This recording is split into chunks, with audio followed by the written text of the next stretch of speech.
ಇದು ಇದನ್ನ ಫಾಲೋ ಮಾಡ್ಕೊಳ್ಳಿ. ಧನ್ಯವಾದಗಳು. ಇವತ್ತಿನ ಕ್ಲಾಸ್ ಬಂದ್ರೆ ಎಲ್ಲರೂ ಶ್ರೀಮಾನ್ ವೆಂಕಟನಾಥಾರ್ಯ ಕವಿತಾರ್ಕಿಕಕೇಸರಿ ವೇದಾಂತಾಚಾರ್ಯವರ್ಯೋ ಮೇ ಸನ್ನಿಧತ್ತಾಂ ಸದಾ ಹೃದಿ சீரொன்னு புல் திருவேங்கடமுடையான் பாரொன்ன சொன்ன பழமொழியுள் ஊரென்னொத்தானேயமையாதோ தாரணியில் வாழ்வார்க்கு ವಾನೇರ ಕೋಮಳവും வாழ்வு. ಮೂರಾಗಿತ್ತು ಅಂತ ಕಾಣುತ್ತೆ ಇದರಲ್ಲಿ ಗೀತಾರ್ಥ ಸಂಗ್ರಹದಲ್ಲಿ. ತನಿಯನ್ನು ಹೇಳ್ಕೊಂಡು 4ನೇದರಿಂದ ಹೋಗೋಣ. கட்டப்பொருள் விருத்த காசினியில் நான் வரையின் நெட்ட பொருளியம்புமின் பொருளை சிஷ்ட தொழும் வேதாந்த தேசிகனை மேவுவார் தங்கள் திருப்பாதாம்புயம் அடியேன் 10 கீதை மொழிந்தருளும் வேதாந்த தேசிகனார் பாதாரவிந்த மலர் 10.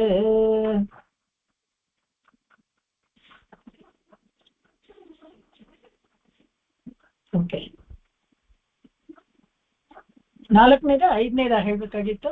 4ನೇದ ಅನ್ಸುತ್ತಲ್ಲ, ಸಂಗಮ್ ತವಿಂದನ ಅಲ್ಲಿಂದ 4 ಆಗಿತ್ತು ಮ್ಯಾಮ್. 4 ಕೇಳಿಸ್ತಾ ಇದೆ ಅಲ್ವಾ? ಹೌದು ಮ್ಯಾಮ್, 5th ಸ್ಟಾರ್ಟ್ ಆಗ್ಬೇಕು. 5ನೇದು. ಹಲೋ, ಕೇಳಿಸ್ತಾ ಇದೆಯಾ? ಕೇಳಿಸ್ತಾ ಇದೆ ಮ್ಯಾಮ್. ನಿಮ್ದು ಕೇಳಿಸ್ತಾ ಇದೆ. ನಿಮ್ಗೆ ಕೇಳಿಸ್ತಾ ಇಲ್ವೇನೋ? ನಿಮ್ಗೆ ಕೇಳಿಸ್ತಾ ಇಲ್ಲ?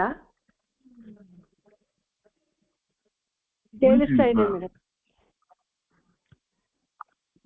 ಮ್ಯಾಮ್ದು ಮಾತು ಕೇಳ್ತಾ ಇದೆ, ನಮ್ದು ಅವ್ರಿಗೆ ಕೇಳಿಸ್ತಾ ಇಲ್ಲ. ಹಲೋ, ಕೇಳ್ತದಾ ಸಬಿತಾ? ಕೇಳಿಸ್ತಾ ಇದೆ ಯಾರು ಆನ್ಸರೇ ಮಾಡ್ಲಿಲ್ಲ. ಓಕೆ, 4ನೇದ 5ನೇದ ಅಂತ ಕೇಳಿದೆ, ಅದಕ್ಕೆ ಸಂಗಮ್ ತವಿರಿಂದ ಅಲ್ಲಿಂದ ಹೇಳ್ಬೇಕಾ? 5ನೇದು. Okay okay okay.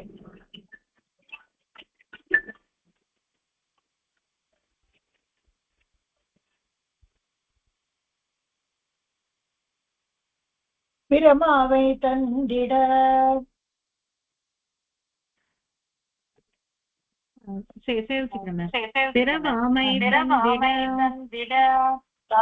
பிறக்கும் பெருமைகளும் தானே பிறக்கும் பெருமைகளும். ಸಬಿತಾ ಹೇಳ್ತಾ ಇದ್ದಾರೆ, ಬೇರೆ ಎಲ್ಲರೂ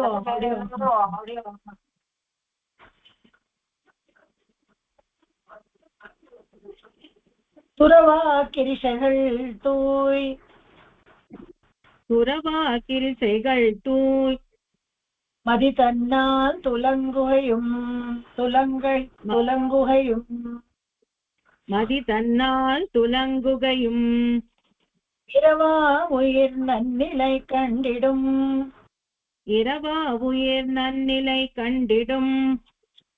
உலகின் நிலையும் மறைவாழுமாயவன்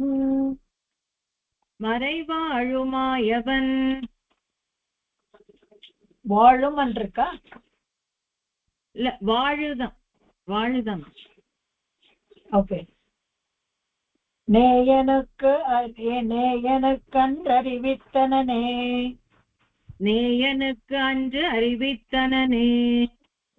பிரமாவை தந்திட தானே பிறக்கும் பெருமைகளும் துறவா கிரிசைகள் தூய்மதி தன்னால் துலங்குகையும் இரவா உயிர் நன்னிலை கண்டிடும் உலகின் நிலையும் மறைவாழும் வாயவன் நேயனுக்கன்று அறிவித்தனனே.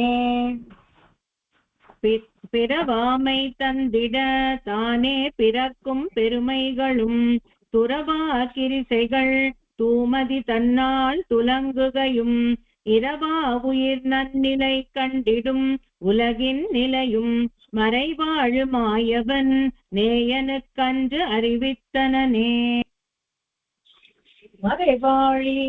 ಮರೆವಾಳು ಅಂತ ಇದೆ. ಮರೆವಾಳಿ ಅಂದ್ರೆ ಮರೆ ಅಂದ್ರೆ ವೇದಗಳಲ್ಲಿ ಪ್ರತಿಪಾದ್ಯನಾದ ಭಗವಂತ ಅಂತ ವೇದಗಳಲ್ಲೆಲ್ಲ ಸ್ತುತಿಸುವಂತ ಭಗವಂತ ಅಂತಾನು ಇಟ್ಕೊಳ್ಬಹುದು. ಎಲ್ಲಾ ಹಾಡಿನಲ್ಲೂ ಕೃಷ್ಣನನ್ನು ಅರ್ಜುನನನ್ನು ಇಬ್ಬರನ್ನೂ ಹೇಳ್ತಾರೆ. ನೇಯನಕ್ ಅಂತ ಹೇಳಿದ್ರೆ ಫ್ರೆಂಡ್ ಅಂತ. ನೇಯನಕ್ ಅಂದ್ರೆ ಫ್ರೆಂಡ್ಲಿ ಆಗಿ ಅವರ ರಿಲೇಶನ್ಶಿಪ್ ಫ್ರೆಂಡ್ಲಿ ಆಗಿತ್ತು ಅಂತ.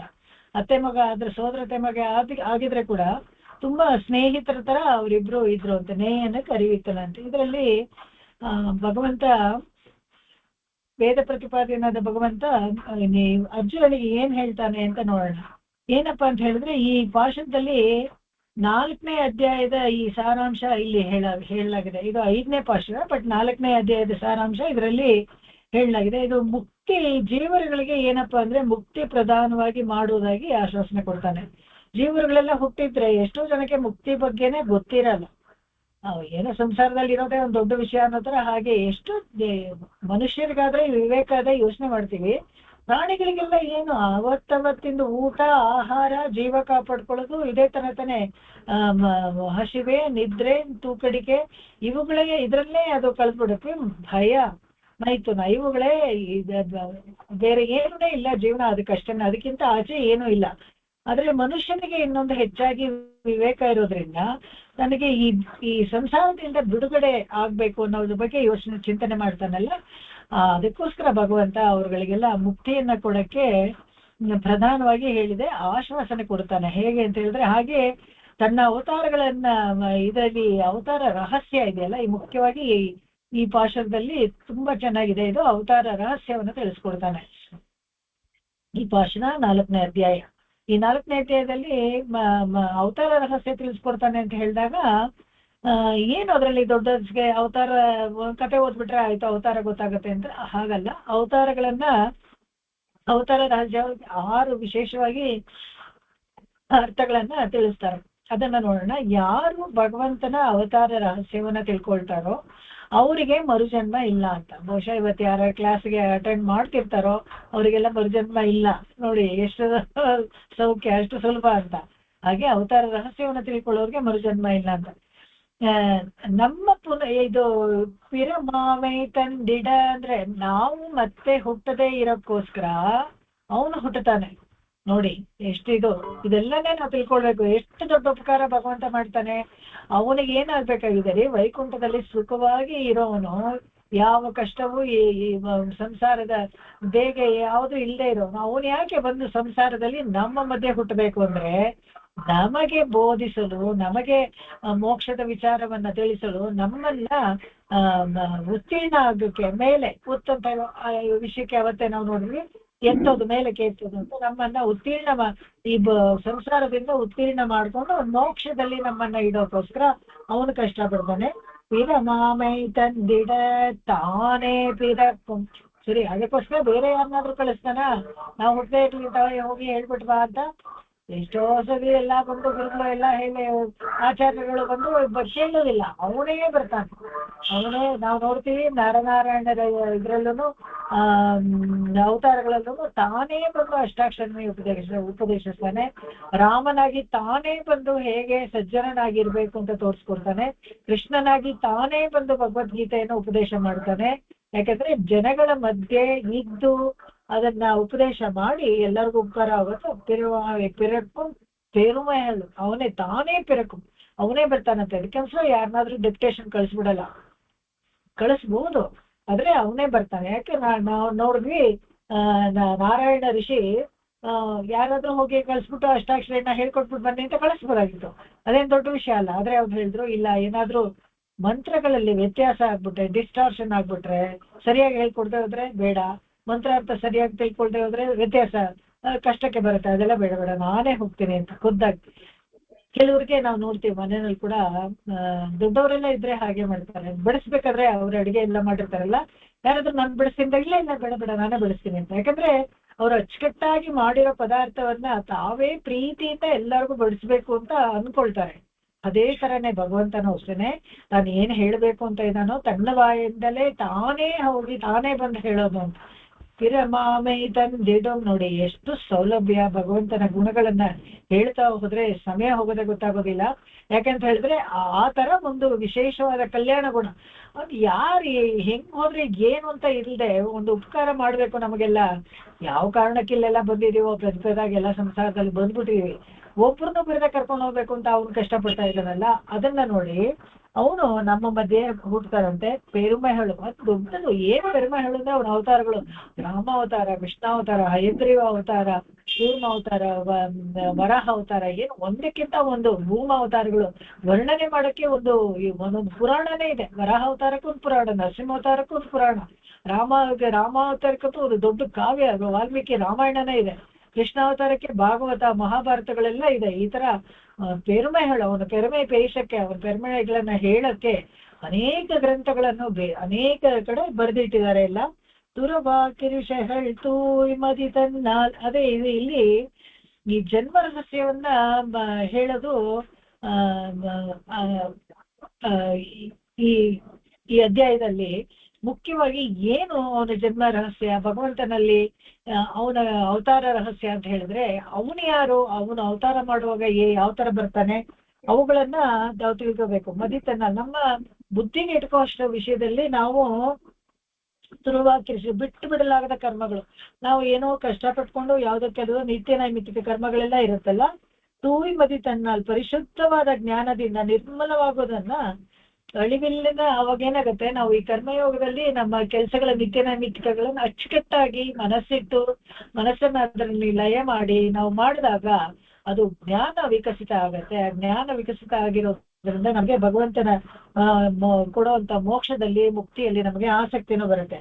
ಅದಕ್ಕಿಂತ ಮುಂಚಿತವಾಗಿ ಈ ಭಗವಂತನ ಜನ್ಮ ರಹಸ್ಯವೇ ಇದರಲ್ಲಿ ನಮ್ಮ ಪುನರಾಗಮನಕ್ಕೆ ಬರಬಾರ್ದು ಅನ್ನೋದಕ್ಕೋಸ್ಕರ ಅವನು ಜನ್ಮ ತಗೊಳ್ತಾರಲ್ಲ, ಅವನೇ ಕರ್ಮ ಭೂಮಿಯಲ್ಲಿ ಹುಟ್ಟು ಬರ್ತಾನೆ. ಆದ್ರೆ ಅವನ ಕರ್ಮವಶ ಅಲ್ಲ. ನಮೇ ಕರ್ಮ ಸ್ಪೃಹ, ನಾವು ಕರ್ಮವಶ ಅಂತ ಭಗವದ್ಗೀತೆನಲ್ಲಿ ಹೇಳ್ಕೊಳ್ತಾನೆ. ಆದ್ರೆ ಹುಟ್ಟಂತೂ ಬರ್ತಾನೆ ಅವನು. ನಮ್ಮ ಪುನರಾಗಮನ ಆಗ್ಬಾರ್ದು ಅನ್ನೋದಕ್ಕೋಸ್ಕರ ಅವನು ಆಗಮಿಸಿ ಇದ್ ಮಾಡ್ತಾನೆ. ಇತಿ ಜನ್ಮ ರಹಸ್ಯಯೋ ವೇತಿ ನ ಅಸ್ಯ ಪುನರ್ಭವ. ಇದು ಭಗವದ್ ರಾಮಾನುಜರು ಅವರು ಗೀತಾ ಭಾಷೆಯಲ್ಲಿ ಹೇಳ್ತಾರೆ. ಇದಕ್ಕೂ ಈ ತರ ಜನ್ಮ ರಹಸ್ಯ ಯೋ ವೇತಿ, ಯಾರು ತಿಳ್ಕೊಳ್ತಾರೋ ನ ಅಸ್ಯ ಪುನರ್ಭವ, ಅವರು ಮತ್ತೆ ಇಲ್ಲಿ ಹುಟ್ಟೋದಿಲ್ಲ ಅಂತ ಹೇಳ್ತಾರೆ. ಏನು ಈ ಜನ್ಮ ರಹಸ್ಯ, ಈ ಅವತಾರ ರಹಸ್ಯಗಳನ್ನ ಏನಪ್ಪಾ ಅಂದ್ರೆ, ಭಗವಂತನ ಗುಣಗಳಲ್ಲಿ ವಿಶೇಷವಾದದನ್ನ ಯಾರು ತಿಳ್ಕೊಳ್ತಾರೋ ಅವರು ಆ ಜನ್ಮ ಬಂದಾಗ ಗೊತ್ತಾಗುತ್ತೆ. ಇವನು ಭಗವಂತನ ಸತ್ಯತ್ವ, ಅವನ ಅವತಾರಗಳಲ್ಲೆಲ್ಲ ನಿಜವಾದದ್ದು ಮಾಯೆ ಅಲ್ಲ ಅಂತ ತಿಳ್ಕೊಳ್ಬೇಕು. ಯಾರೋ ಹೇಳಿದ್ರು ಕಾಕನ್ ಬುಲ್ ಸ್ಟೋರಿ, ಬುಲ್ಶಿಟ್, ಇದೆಲ್ಲ never happened, it is all fiction ಅಂತ ಯಾರಾದ್ರೂ ಹೇಳ್ಬಿಟ್ರೆ ಅವ್ರಿಗೇನು ಪ್ರಯೋಜನ ಇಲ್ಲ. ಯಾರು ಇದನ್ನೆಲ್ಲ ನಿಜವಾದ್ದು ಮಾಯೆ ಅಲ್ಲ ಅಂತ ತಿಳ್ಕೊಳ್ತಾರೋ, ಸತ್ಯತ್ವ ನಿಜವಾಗ್ಲೂ ಅನೇಕ ಕೃತಯುಗದಲ್ಲಿ ಬಂದಿದ್ದ, ರಾಮ ತ್ರೇತಾಯುಗದಲ್ಲಿ ಬಂದಿದ್ದ, ದ್ವಾಪರ ಯುಗದಲ್ಲಿ ಬಂದಿದ್ದ ಅಂತ ನಿಜವಾಗ್ಲೂ ಬಂದಿದ್ದ. ಯಾರು ನಮ್ಮ ತರಕ್ಕೆ ಸೇತುವೆ ಎಲ್ಲ ಕಟ್ಟಿದ್ರು ಅದೆಲ್ಲ ಏನೂ ಇಲ್ಲ, ಯಾವುದೋ ಇದು ರಾಮ ಸೇತುವೆ ಇಲ್ಲ, ರಾಮ ನಡ್ಕೊಂಡೇ ಬರ್ಲಿಲ್ಲ, ಹಾಗೆ ಯಾರು ನೋಡಿದ್ರು ಏನ್ ಮಾಡಿದ್ರು ಅಂತೆಲ್ಲ ಪ್ರಶ್ನೆ ಮಾಡೋರಿಗೆ ಇದೆಲ್ಲ ಅರ್ಥ ಆಗಲ್ಲ. ಖಂಡಿತವಾಗ್ಲೂ ಅವನ ಅವತಾರ ಮಾಡೇ ಇದ್ದ, ಬಂದೇ ಇದ್ದ, ಅದು ಸತ್ಯತ್ವ. ಅಜಹತ್ ಸ್ವಭಾವ, ಪ್ರಕೃತಿ ಮಂಡಲದಿಂದ ಭಗವಂತ ಜ್ಞಾನ ಸ್ವರೂಪನಾಗಿ ನಮ್ಮ ಮಧ್ಯೆ ಬರ್ತಾನಲ್ಲ. ಕಾರಣ ಏನಪ್ಪಾ ಅಂದ್ರೆ, ಅವನಿಗೆ ನಮ್ಮದು ಗ್ಲಾನಿ ಆಗಿರುತ್ತೆ. ನಾವು ಅಲ್ಲಿಂದ ಇಲ್ಲಿ ಬಂದ್ಬಿಟ್ರೆ ತ್ರಿಗುಣಾತ್ಮಕ ಎಲ್ಲ ನಮಗೆ ಸೇರ್ಕೊಂಡು ನಾವು ಪ್ರಕೃತಿ ಮಂಡಲಕ್ಕೆ ಬಂದಿದ್ದೀವಿ. ಆದ್ರೆ ನಮಗೇನಾಗುತ್ತೆ, ನಮ್ಮ ಆತ್ಮಕ್ಕೆ ತ್ರಿಗುಣ ಎಲ್ಲ ಸೇರ್ಕೊಂಡ್ಬಿಟ್ಟು ಶರೀರದಲ್ಲಿ ಅನೇಕ ತಪ್ಪುಗಳನ್ನ ಮಾಡಿ ಅದು ಆತ್ಮಕ್ಕೆ ಅಂಟ್ಕೊಂಡ್ಬಿಟ್ಟು ಗ್ಲಾನಿ ಆಗತ್ತೆ. ಆದ್ರೆ ಅವನು ಸತ್ಯ ಸಂಕಲ್ಪ ಮಾಡ್ಕೊಂಡು ಸತ್ಯಕಾಮತ್ವ ಹಾಗೇ ಇರ್ತಾನೆ. ಪ್ರಕೃತಿ ಮಂಡಲಕ್ಕೆ ಬಂದ್ರೆ ಕೂಡ ಅವನಿಗೆ ಸ್ವಭಾವದಲ್ಲಿ ಸ್ವರೂಪದಲ್ಲಿ ಭಗವಂತನಿಗೆ ಯಾವ ಗ್ಲಾನಿನೂ ಆಗೋದಿಲ್ಲ. ಇದು ತುಂಬಾ ಮುಖ್ಯ. ಅವನು ನಮ್ಮ ಮಧ್ಯನೇ ಇದ್ರೆ ಕೂಡ ಅವನ ಅಪ್ರಾಕೃತ ಶರೀರ ನಮ್ಮ ತರ ಫ್ಲೆಶ್ ಅಂಡ್ ಬ್ಲಡ್ ಅಲ್ಲಿ ಇರೋದಿಲ್ಲ, ಅಪ್ರಾಕೃತವಾದ ಶರೀರ. ಅವನಿಗೆ ಯಾವ ಕೆಟ್ಟ ಕೆಲಸ ಕರ್ಮ, ಯಾರನ್ನೋ ಕೊಂಡ್ ಬಿಟ್ಕೊಳ್ಳೋದಕ್ಕೊಂದು ಪಾಪ ಇರುತ್ತೆ, ಅದೆಲ್ಲ ಅವನಿಗೆ ಅಂಟ್ಕೊಳ್ಳೋದಿಲ್ಲ. ಅಜಹತ್ ಸ್ವಭಾವ, ಇದು ತಿಳ್ಕೊಬೇಕು. ಇದೇನೆ ಅವತಾರ ರಹಸ್ಯಗಳಲ್ಲಿ ನಾವು ತಿಳ್ಕೊಳ್ಬೇಕಾಗಿರುವಂತ ವಿಷಯಗಳು. ಶುದ್ಧ ಸತ್ವಮಯ ಶರೀರ, ಅವನ ಶರೀರ ಇದೆಯಲ್ಲ, ಅವನು ಹುಟ್ಟುತ್ತಾನೆ, ನಾವು ಹುಟ್ಟುತ್ತಾನೆ. ಕೃಷ್ಣ ದೇವಕಿಗೆ ಹುಟ್ಟಿದ ನಾವು ಹುಟ್ಟುತ್ತೀವಿ ಅಂತ ಹೇಳಿದ್ರೆ, ಕೃಷ್ಣನ ಶರೀರ ಈ ರಕ್ತ ಮಾಂಸದಿಂದ ಆಗಿದ್ದಲ್ಲ. ಅವನು ಇಲ್ಲೇ ಅವತಾರ ಮಾಡಿ ಮನುಷ್ಯರ ಮಧ್ಯೆ ರಾಮ ಇದು ಕೃಷ್ಣನಾಗಿ ಹುಟ್ಟಿದ್ರೆ ಕೂಡ ಅವನ ಶರೀರ ಮಾತ್ರ ಶುದ್ಧ ಸತ್ವಮಯ ಶರೀರ, ಅಪ್ರಾಕೃತವಾದದ್ದು. ಹಾಗಾದ್ರೆ ಜಿಗಿಟಿದ್ರೆ ನಮ್ಗೆ ರಕ್ತ ಇದೆಲ್ಲ ಬರೋದಿಲ್ವಾ ಅಂತ ಹೇಳಿದ್ರೆ ಅಪ್ರಾಕೃತವಾದ ಶರೀರ ಅದು ಅಂತ. ಈ ಸ್ವೇಚ್ಛಾ ಮಾತ್ರ ನಿಧಾನತ ಅಂತ ಏನಂದ್ರೆ, ಕರ್ಮ ಅವನು ತನ್ನ ಸ್ವಸಂಕಲ್ಪದಿಂದ ಅವನು ಹುಟ್ಟುತ್ತಾನೆ ಹೊರತು ಯಾವುದೋ ಕರ್ಮ ಬಾಕಿ ಇತ್ತು, ಪುಣ್ಯ ಬಾಕಿ ಇತ್ತು, ಅದನ್ನ ಅನುಭವಿಸಕ್ ಬಂದ, ಪಾಪ ಬಾಕಿ ಇತ್ತು ಅದಕ್ಕೋಸ್ಕರ ಶಿಕ್ಷೆಗೋಸ್ಕರ ಬಂದ ಅಂತ ಅವನ ಅವತಾರ ಅಲ್ಲ. ಅವನು ತನ್ನ ಸ್ವಂತ ಸ್ವೇಚ್ಛಾ ಮಾತ್ರ, ಅವನ ಸ್ವೇಚ್ಛೆ, ಅವನ ಸ್ವಂತ ಸ್ವತಂತ್ರನು, ಅವನ ಸ್ವೇಚ್ಛೆಯಿಂದ ಅವನ ಅವತಾರ ಮಾಡ್ತಾನೆ. ನಿಧಾನ ಅಲ್ಲಿಂದ ಬರ್ತಾನೆ. ಸಂಕಲ್ಪ ಮಾತ್ರದಿಂದ ಅವನು ಅವತಾರಗಳನ್ನ ತೆಕ್ಕೊಳ್ತಾನೆ ಅಂತ. ಮತ್ತೆ ಧರ್ಮಜ್ಞಾನವು ಸಮುದಾಯದಲ್ಲಿ ಧರ್ಮಕ್ಕೆ ಗ್ಲಾನಿ ಉಂಟಾದಾಗ ಅವಾಗ ಬರ್ತಾನೆ, ಅದನ್ನ ಕಾಪಾಡ್ತಾನೆ. ಅವಾಗ ಅಧರ್ಮ ಅಟ್ಟಹಾಸ ಮಾಡಿಕೊಂಡು ತಲೆ ಎತ್ತಿದಾಗ ಅದನ್ನ ಮಟ್ಟ ಹಾಕೋಕ್ಕೋಸ್ಕರ ಅವನು ಬರ್ತಾನೆ. ಯಾರು ಏನೋ ಇನ್ವಿಟೇಷನ್ ಕೊಡ್ಬೇಕಾಗಿಲ್ಲ. ನಾವು ನೋಡ್ತೀವಿ ಭಗವದ್ಗೀತೆಯಲ್ಲಿ ಈ 4ನೇ ಅಧ್ಯಾಯದ ಸಾರಾಂಶ ಪೂರ್ತಿ ಇವಾಗ ನಾನು ಹೇಳ್ತಾ ಇರೋದು 7ನೇ ಶ್ಲೋಕದಲ್ಲಿ ಯದಾ ಯದಾ ಹಿ ಧರ್ಮಸ್ಯ ಗ್ಲಾನಿರ್ಭವತಿ ಭಾರತ ಅಭ್ಯುತ್ಥಾನಂ ಅಧರ್ಮಸ್ಯ ತದಾತ್ಮಾನಂ ಸೃಜಾಮ್ಯಹಂ. ಅವನೇ ಬರ್ತಾನೆ, ಯಾರು ಏನೋ ಇನ್ವಿಟೇಷನ್ ಕೊಡ್ಬೇಕಲ್ಲ. ಯಾವಾಗ ಧರ್ಮಕ್ಕೆ ಗ್ಲಾನಿಯಾಗಿದೆ ಅಂತ ಅವನಿಗೆ ಅನ್ನಿಸ್ತೋ ಆ ತಕ್ಷಣ ಅವನೇ ಬರ್ತಾನೆ. ಅದೆಲ್ಲ ನಾವು ನೋಡಿದೀವಿ. ಯಾವಾಗ ಇದು ನರಸಿಂಹ ಅವತಾರದಲ್ಲಿ ಯಾದೃಚ್ಛಿಕವಾಗಿ ಬರ್ತಾನೆ, ಅದೇ ತರ ಇದರಲ್ಲಿ ವರಾಹ ಅವತಾರದಲ್ಲಿ, ಕೂರ್ಮ ಅವತಾರದಲ್ಲಿ ಎಲ್ಲ ಅವಾಗೆಲ್ಲ ಧರ್ಮ ನಷ್ಟ ಆಗ್ಬಿಟ್ಟಾಗ ಇವನು ಹಿರಣ್ಯಾಕ್ಷ ಭೂಮಿನ ತಗೊಂಡೋಗಿ ಎಲ್ಲ ಇಟ್ಕೊಂಡಾಗ ಅವಾಗ ಎಲ್ಲ ಜನಗಳಿಗೆಲ್ಲ ತುಂಬಾ ತತ್ತರಿಸಿ ಹೋಗ್ತಾರೆ. ಅವಾಗ ಅವತಾರ ಮಾಡ್ತಾನೆ. ಮಹಾಭಾರತದಲ್ಲಿ ಕೃಷ್ಣನಾಗಿ ಅವತಾರ ಮಾಡ್ತಾನೆ. ತುಂಬಾ ಮೋಸಗಳು, ಇದು ಎಲ್ಲ ಸುಳ್ಳು, ಎಲ್ಲ ಕಪಟ ಎಲ್ಲ ಜಾಸ್ತಿ ಆದಾಗ ಭೂಮಿ ಭಾರ ಆಗ್ಬಿಡುತ್ತೆ. ಅವಾಗ ಭೂದೇವಿನ ಕಾಪಾಡೋದಕ್ಕೋಸ್ಕರ ಅವ್ನು ಬರ್ತಾನೆ. ಆತರ ಯದಾ ಹಿ ಧರ್ಮಸ್ಯ ಗ್ಲಾನಿರ್ಭವತಿ ಭಾರತ ಅವಾಗ ಅವತಾರ ಮಾಡ್ತಾನೆ. ಇನ್ನೊಂದೇನಪ್ಪಾ ಅಂದ್ರೆ ಈ 5 ಕಾರಣ ಆಯ್ತು. ಇವಾಗ 6ನೇದೇನಪ್ಪಾ ಅಂತ ಹೇಳಿದ್ರೆ ಸಾಧು ಜನ ಸಂರಕ್ಷಣೆ.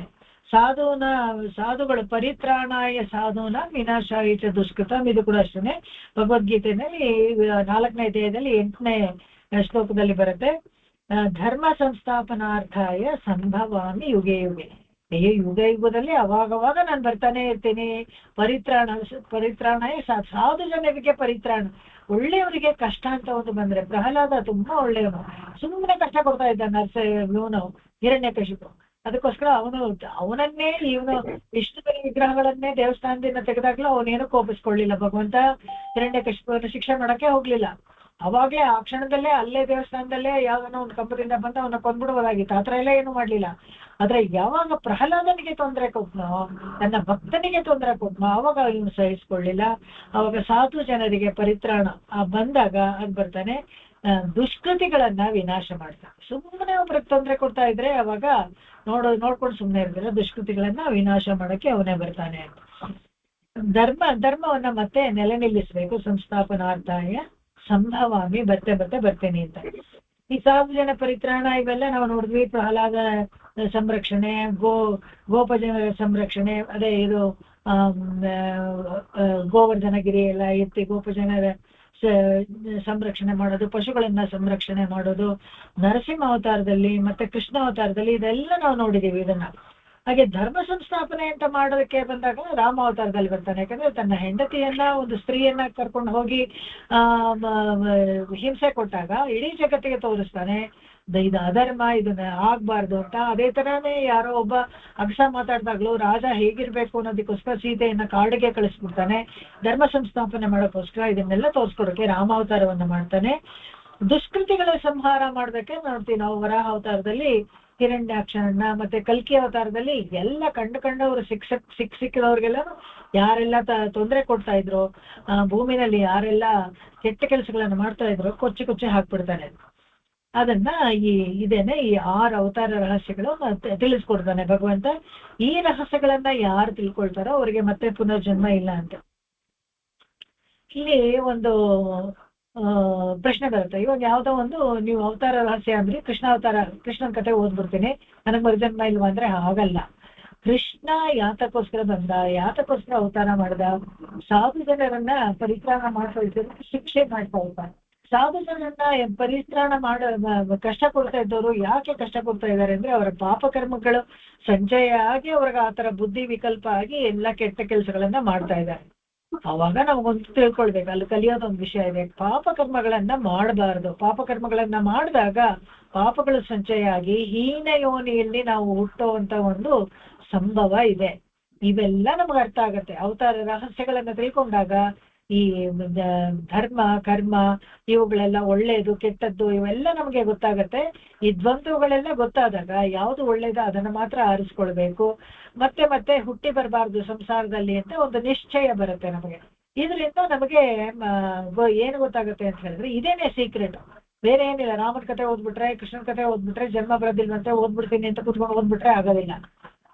ಅದರಲ್ಲಿ ಹಿಂದೆ ಇರುವಂತ ವಿಷಯ ತಿಳ್ಕೊಳ್ಬೇಕು. ಅವನು ವೈಕುಂಠವಾಸಿಯಾಗಿರೋ ಭಗವಂತ ಕೆಳಗೆ ಇಳಿದು ಬರ್ತಾನೆ ಅಂತ ಹೇಳಿದ್ರೆ ತಪ್ಪು ಮಾಡಿದವ್ರನ್ನ ಶಿಕ್ಷೆ ಮಾಡಕ್ಕೆ ಬರ್ತಾನೆ. ತಪ್ಪು ಮಾಡಬಾರ್ದು ಅನ್ನೋದು ನಮಗೆ ಬರ್ಬೇಕು. ತಪ್ಪು ಮಾಡದೆ ಭಗವಂತನಿಗೆ ಪ್ರೀತನಾಗಿ ಇರ್ಬೇಕು. ಅವನು ನಮ್ಮನ್ನ ಕರೆಸ್ಕೊಳ್ತಾನೆ, ತಾನಾಗಿ ಕರೆಸ್ಕೊಳ್ತಾನೆ.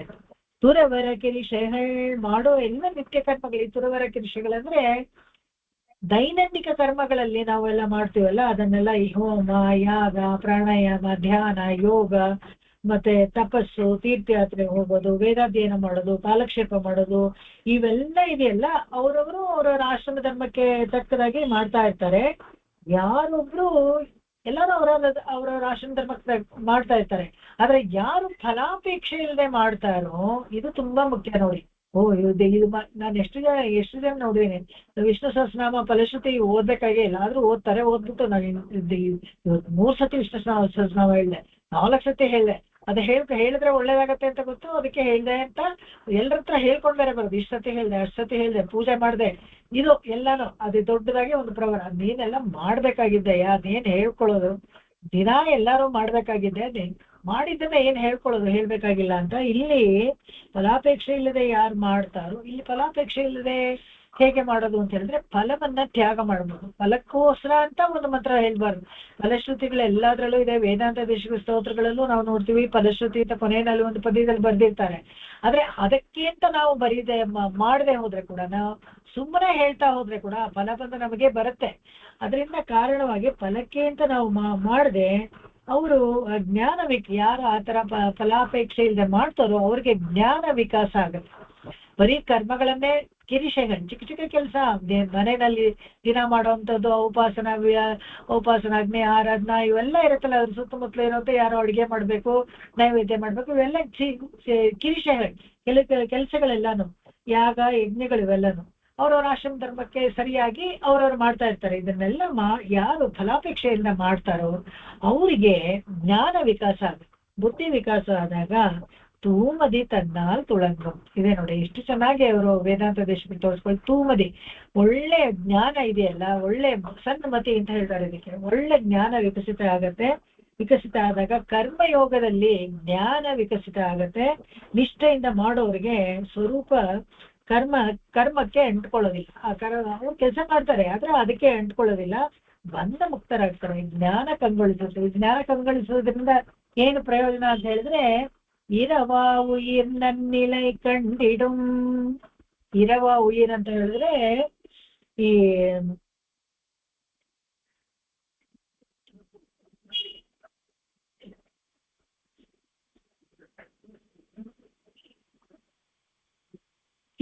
ಇರುವ ಉಯಿರಂದ್ರೆ ಸಾಯ್ದೆ ಇರೋದು ಅಂತ.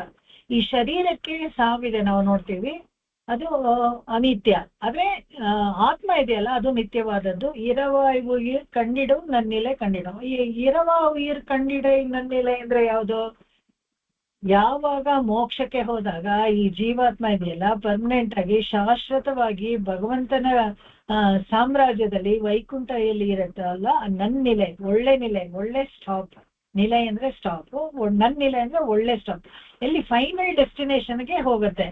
ಆತ್ಮ ಇರವ ಉಯಿರ್ ಆತ್ಮ ಅದು ಏನಾಗುತ್ತೆ ಭಗವಂತನ ಹತ್ರಕ್ಕೆ ಹೋಗುತ್ತೆ. ಮತ್ತೆ ಇದು 3ನೇ ಸಾಲಿನ ಅರ್ಥ. ಇರವ ಅಂತ ಅದು ಅರ್ಥ, ಅದು ವೇದಗಳಲ್ಲಿ ಮರೆವಾಳು ಮಾಯನ್ ಅಂತ ಭಗವಂತನಿಗೆ ಹೇಳಿದ್ರಲ್ಲ, ಆ ವೇದಗಳಲ್ಲಿ ಭಗವಂತನ ಬಗ್ಗೆ ತುಂಬಾ ಸ್ತುತಿಸಲ್ಪಟ್ಟಿದ್ದೆ, ಪ್ರತಿಪಾದ್ಯನಾಗಿದ್ದಾನೆ. ಅವನನ್ನ ಹೇಳಿದ ಅರಿವಿಟ್ಟನನ್ ಅಂತ ಹೇಳಿದ್ರೆ ಅಂದ್ರೆ ಈ 6 ರಹಸ್ಯಗಳನ್ನ ತಿಳಿಸ್ಕೊಟ್ಟ ಅಂತ ಭಗವಂತ ನಮಗೆ ತಿಳಿಸ್ಕೊಟ್ಟ. ಇದು ಇವಾಗ ಆಳವಂದರ ಶ್ಲೋಕದಲ್ಲಿ 8ನೇ ಶ್ಲೋಕ ಈ 4ನೇ ಅಧ್ಯಾಯದ ಪೂರ್ತಿ ಅರ್ಥವನ್ನ ನಮ್ಗೆ ತಿಳಿಸ್ಕೊಡುತ್ತೆ. ಪ್ರಸಂಗಾತ್ ಸ್ವಸ್ವಭಾವೋಕ್ತಿ ಕರ್ಮಣೋ ಅಕರ್ಮಣಸ್ಯ ಅಕರ್ಮತಾಸ್ಯ ಚ ಭೇದೋ ಜ್ಞಾನಸ್ಯ ಮಾಹಾತ್ಮ್ಯಂ ಚತುರ್ಥಾಧ್ಯಾಯ ಉಚ್ಯತೆ. ಈ 4ನೇ ಅಧ್ಯಾಯ ಕಂಟೆಂಟ್ ಇದೆಯಲ್ಲ ಈ ಶ್ಲೋಕದಲ್ಲಿ ಪೂರ್ತಿ ಸಮರೈಸ್ ಮಾಡಿ ಹೇಳಿದ್ದಾರೆ. ಇದರಲ್ಲಿ ಈ ಅವತಾರ ರಹಸ್ಯಗಳನ್ನ ತಿಳಿಸ್ಕೊಡುವಂತ ಮುಖ್ಯವಾದ ಭಗವದ್ಗೀತೆ ಶ್ಲೋಕಗಳನ್ನ ನೋಡೋಣ. ನಮ್ಗೆ ಚೆನ್ನಾಗಿ ಅದು ಸ್ಪಂದಿಸುತ್ತೆ. ಯಾಕಂದ್ರೆ ಆಳವಂದಾರ ಗೀತಾರ್ಥ ಸಂಗ್ರಹವನ್ನ ನಾವು ಅಷ್ಟು ರೆಗ್ಯುಲರ್ ಆಗಿ ಅನುಸಂಧಾನ ಮಾಡೋದಿಲ್ಲ. ಹಾಗೂ ಆಳವಂದಾರ ಇದು ಸಂಸ್ಕೃತ ಟಫ್ ತುಂಬಾನೇ. ಅದು ಅವ್ರಿಗಿಂತ ಭಾಷೆಕಾರರದ್ದು ಅವ್ರದ್ದು ಟಫ್, ಭಾಷೆಕಾರರಿಗೆ ದೇಶಿಕೃತ ವಾಸಿ ಅಂತ ಅನ್ಸುತ್ತೆ. ಆತರ ದೇಶಿಕರೇನೆ ಕುರತಾಳುವ ಅನ್ನೋ ಸಂಸ್ಕೃತ ಕಷ್ಟ ಅಂತ ಹೇಳೋರು. ಆತರ ಒಬ್ರಿಗಿಂತ ಒಬ್ರು ಒಂದೊಂದು ಜನರೇಷನ್ಗೆ ಸ್ವಲ್ಪ ಸುಲಭವಾಗಿರುವಂಥದ್ದು. ಆದ್ರೆ ನೋಡಿ, ಎಲ್ಲಾರ್ಗಿಂತ ಹಿರಿಯನಾದ ಕೃಷ್ಣನು ಭಗವದ್ಗೀತೆನಲ್ಲಿ ಎಷ್ಟು ಸುಲಭವಾಗಿ ಎಲ್ಲಾರ್ಗೂ ಅರ್ಥ ಆಗೋ ತರ ಹೇಳ್ಕೊಟ್ಟಿದ್ದಾನೆ ಅಂತ ಹೇಳಿದ್ರೆ, ಈ ಅವತಾರ ರಹಸ್ಯಗಳ ವಿಚಾರವನ್ನು ತಿಳಿಸ್ಕೊಡುವಂತ 4ನೇ ಅಧ್ಯಾಯದಲ್ಲಿ ಮುಖ್ಯವಾದ ಕೆಲವು ಶ್ಲೋಕಗಳನ್ನ ನೋಡೋಣ. ಈ 4ನೇ ಅಧ್ಯಾಯದ 9ನೇ ಶ್ಲೋಕ ಇದೆಯಲ್ಲ, ಅದರಲ್ಲಿ ಹೇಳ್ತಾನೆ, ಜನ್ಮ ಕರ್ಮ ಚ ಮೇ ದಿವ್ಯಂ ಯೋ ಮೇ ವೇತಿ ತತ್ವತಃ ತತ್ವಾ ತ್ಯಕ್ತ್ವಾ ದೇಹಂ ಪುನರ್ಜನ್ಮ ನೈತಿ ಮಾಮೇತಿ ಸೋರ್ಜುನ. ಭಗವಂತನ ಜನ್ಮ ಮತ್ತು ಅವ್ರು ಮಾಡುವಂತ ಕರ್ಮಗಳ ಬಗ್ಗೆ ಯಾರು ಚೆನ್ನಾಗಿ ತಿಳಿದಿರ್ತಾರೋ ಆ ರಹಸ್ಯವು, ಅವರು ದೇಹವನ್ನು ತ್ಯಕ್ತ್ವಾ ದೇಹವನ್ನ ತ್ಯಾಗ ಮಾಡಿ ಹೋಗ್ಬೇಕಾದ್ರೆ ಅವ್ರಿಗೆ ಪುನರ್ಜನ್ಮ ಇರೋದಿಲ್ಲ ಅಂತ. ಭಗವಂತನ ವಿಷಯ, ಅವನ ಕಲ್ಯಾಣ ಗುಣಗಳು ಎಲ್ಲಾನು ಅವನ ಅವತಾರ ಯಾಕೆ ಎತ್ಕೊಳ್ತಾನೆ ಅನ್ನೋ ರಹಸ್ಯಗಳನ್ನೆಲ್ಲ ತಿಳ್ಕೊಂಡು ದಿನ ದಿನ ಭಗವಂತನ ಗುಣಗಾನಗಳನ್ನ ಮಾಡ್ಕೊಂಡು ಕಲ್ಯಾಣ ಗುಣಗಳನ್ನ ಅನುಸಂಧಾನ ಮಾಡ್ತಾ ಯಾರು ಇರ್ತಾರೋ ಅವರಿಗೆ ದೇಹಾಂತ್ಯದಲ್ಲಿ ಅವರು ಪುನರ್ಜನ್ಮ ಇರೋದಿಲ್ಲ. ಯಾವತ್ತೂ ಆ ಜನ್ಮನ ಪೂರ್ತಿ ಸಾರ್ಥಕವಾಗಿ ಭಗವಂತನ ಗುಣಗಳನ್ನೇ ಧ್ಯಾನ ಮಾಡ್ತಾ ಇರ್ತಾನೋ ಅವನಿಗೆ ಮತ್ತೆ ಪುನರ್ಜನ್ಮ ಇರೋದಿಲ್ಲ ಅಂತ. ಅದೇ ತರ 4ನೇ ಅಧ್ಯಾಯದಲ್ಲಿ 11ನೇ ಶ್ಲೋಕದಲ್ಲಿ ಕೂಡ ಹೇಳ್ತಾರೆ, ಏನ್ ಯಥಾ ಮಾಂ ಪ್ರಪದ್ಯಂತೆ ತಾಂಸ್ತತೈವ ಭಜಾಮ್ಯಹಂ ಮಮ ವರ್ತ್ಮಾನುವರ್ತಂತೆ ಮನುಷ್ಯ ಪಾರ್ಥ ಸರ್ವಶಃ. ಯಾರ್ಯಾರು ಯಾವ್ಯಾವ ರೀತಿಯಾದ್ರೂ ಬೇಕಾದ್ರೆ ಭಗವಂತನನ್ನು ಉಪಾಸನೆ ಮಾಡ್ಬೋದು. ಹೇಗಾದ್ರೂ ಭಕ್ತಿ ಯೋಗ, ಕರ್ಮಯೋಗ, ಜ್ಞಾನ ಯೋಗ ಅಂತ ಹೇಗಾದ್ರೂ ಉಪಾಸನೆ ಮಾಡಿದ್ರು ಕೂಡ ಅವರಂತೆ ಅವ್ರಿಗೆ ವ್ಯತ್ಯಾಸವಾಗಿ ಭಗವಂತ ಅನುಗ್ರಹ ಮಾಡ್ತಾನೆ. ಅವ್ರು ಯಾವ ತರ ಮಾಡ್ತಾರೋ ಅದೇ ತರ ಅನುಗ್ರಹವನ್ನು ಮಾಡ್ತಾನೆ ಅವ್ರಿಗೆ. ಅದನ್ನ ಇಲ್ಲಿ ತೋರಿಸ್ಕೊಡ್ತಾರೆ. ಹಾಗೇನೆ 4ನೇ ಅಧ್ಯಾಯದಲ್ಲಿ 22ನೇ ಶ್ಲೋಕ ಇದೆಯಲ್ಲ, ಅದರಲ್ಲಿ ಯದೃಚ್ಛಾ ಲಾಭ ಸಂತುಷ್ಟೋ ದ್ವಂದ್ವಾತೀತೋ ವಿಮತ್ಸರಃ ಸಮಸಿದ್ಧಾವಸಿದ್ಧೌ ಚ ಕೃತ್ವಾಪಿ ನ ನಿಬಧ್ಯತೆ. ತುಂಬಾ ಚೆನ್ನಾಗಿದೆ ಇದು ಈ ಶ್ಲೋಕ.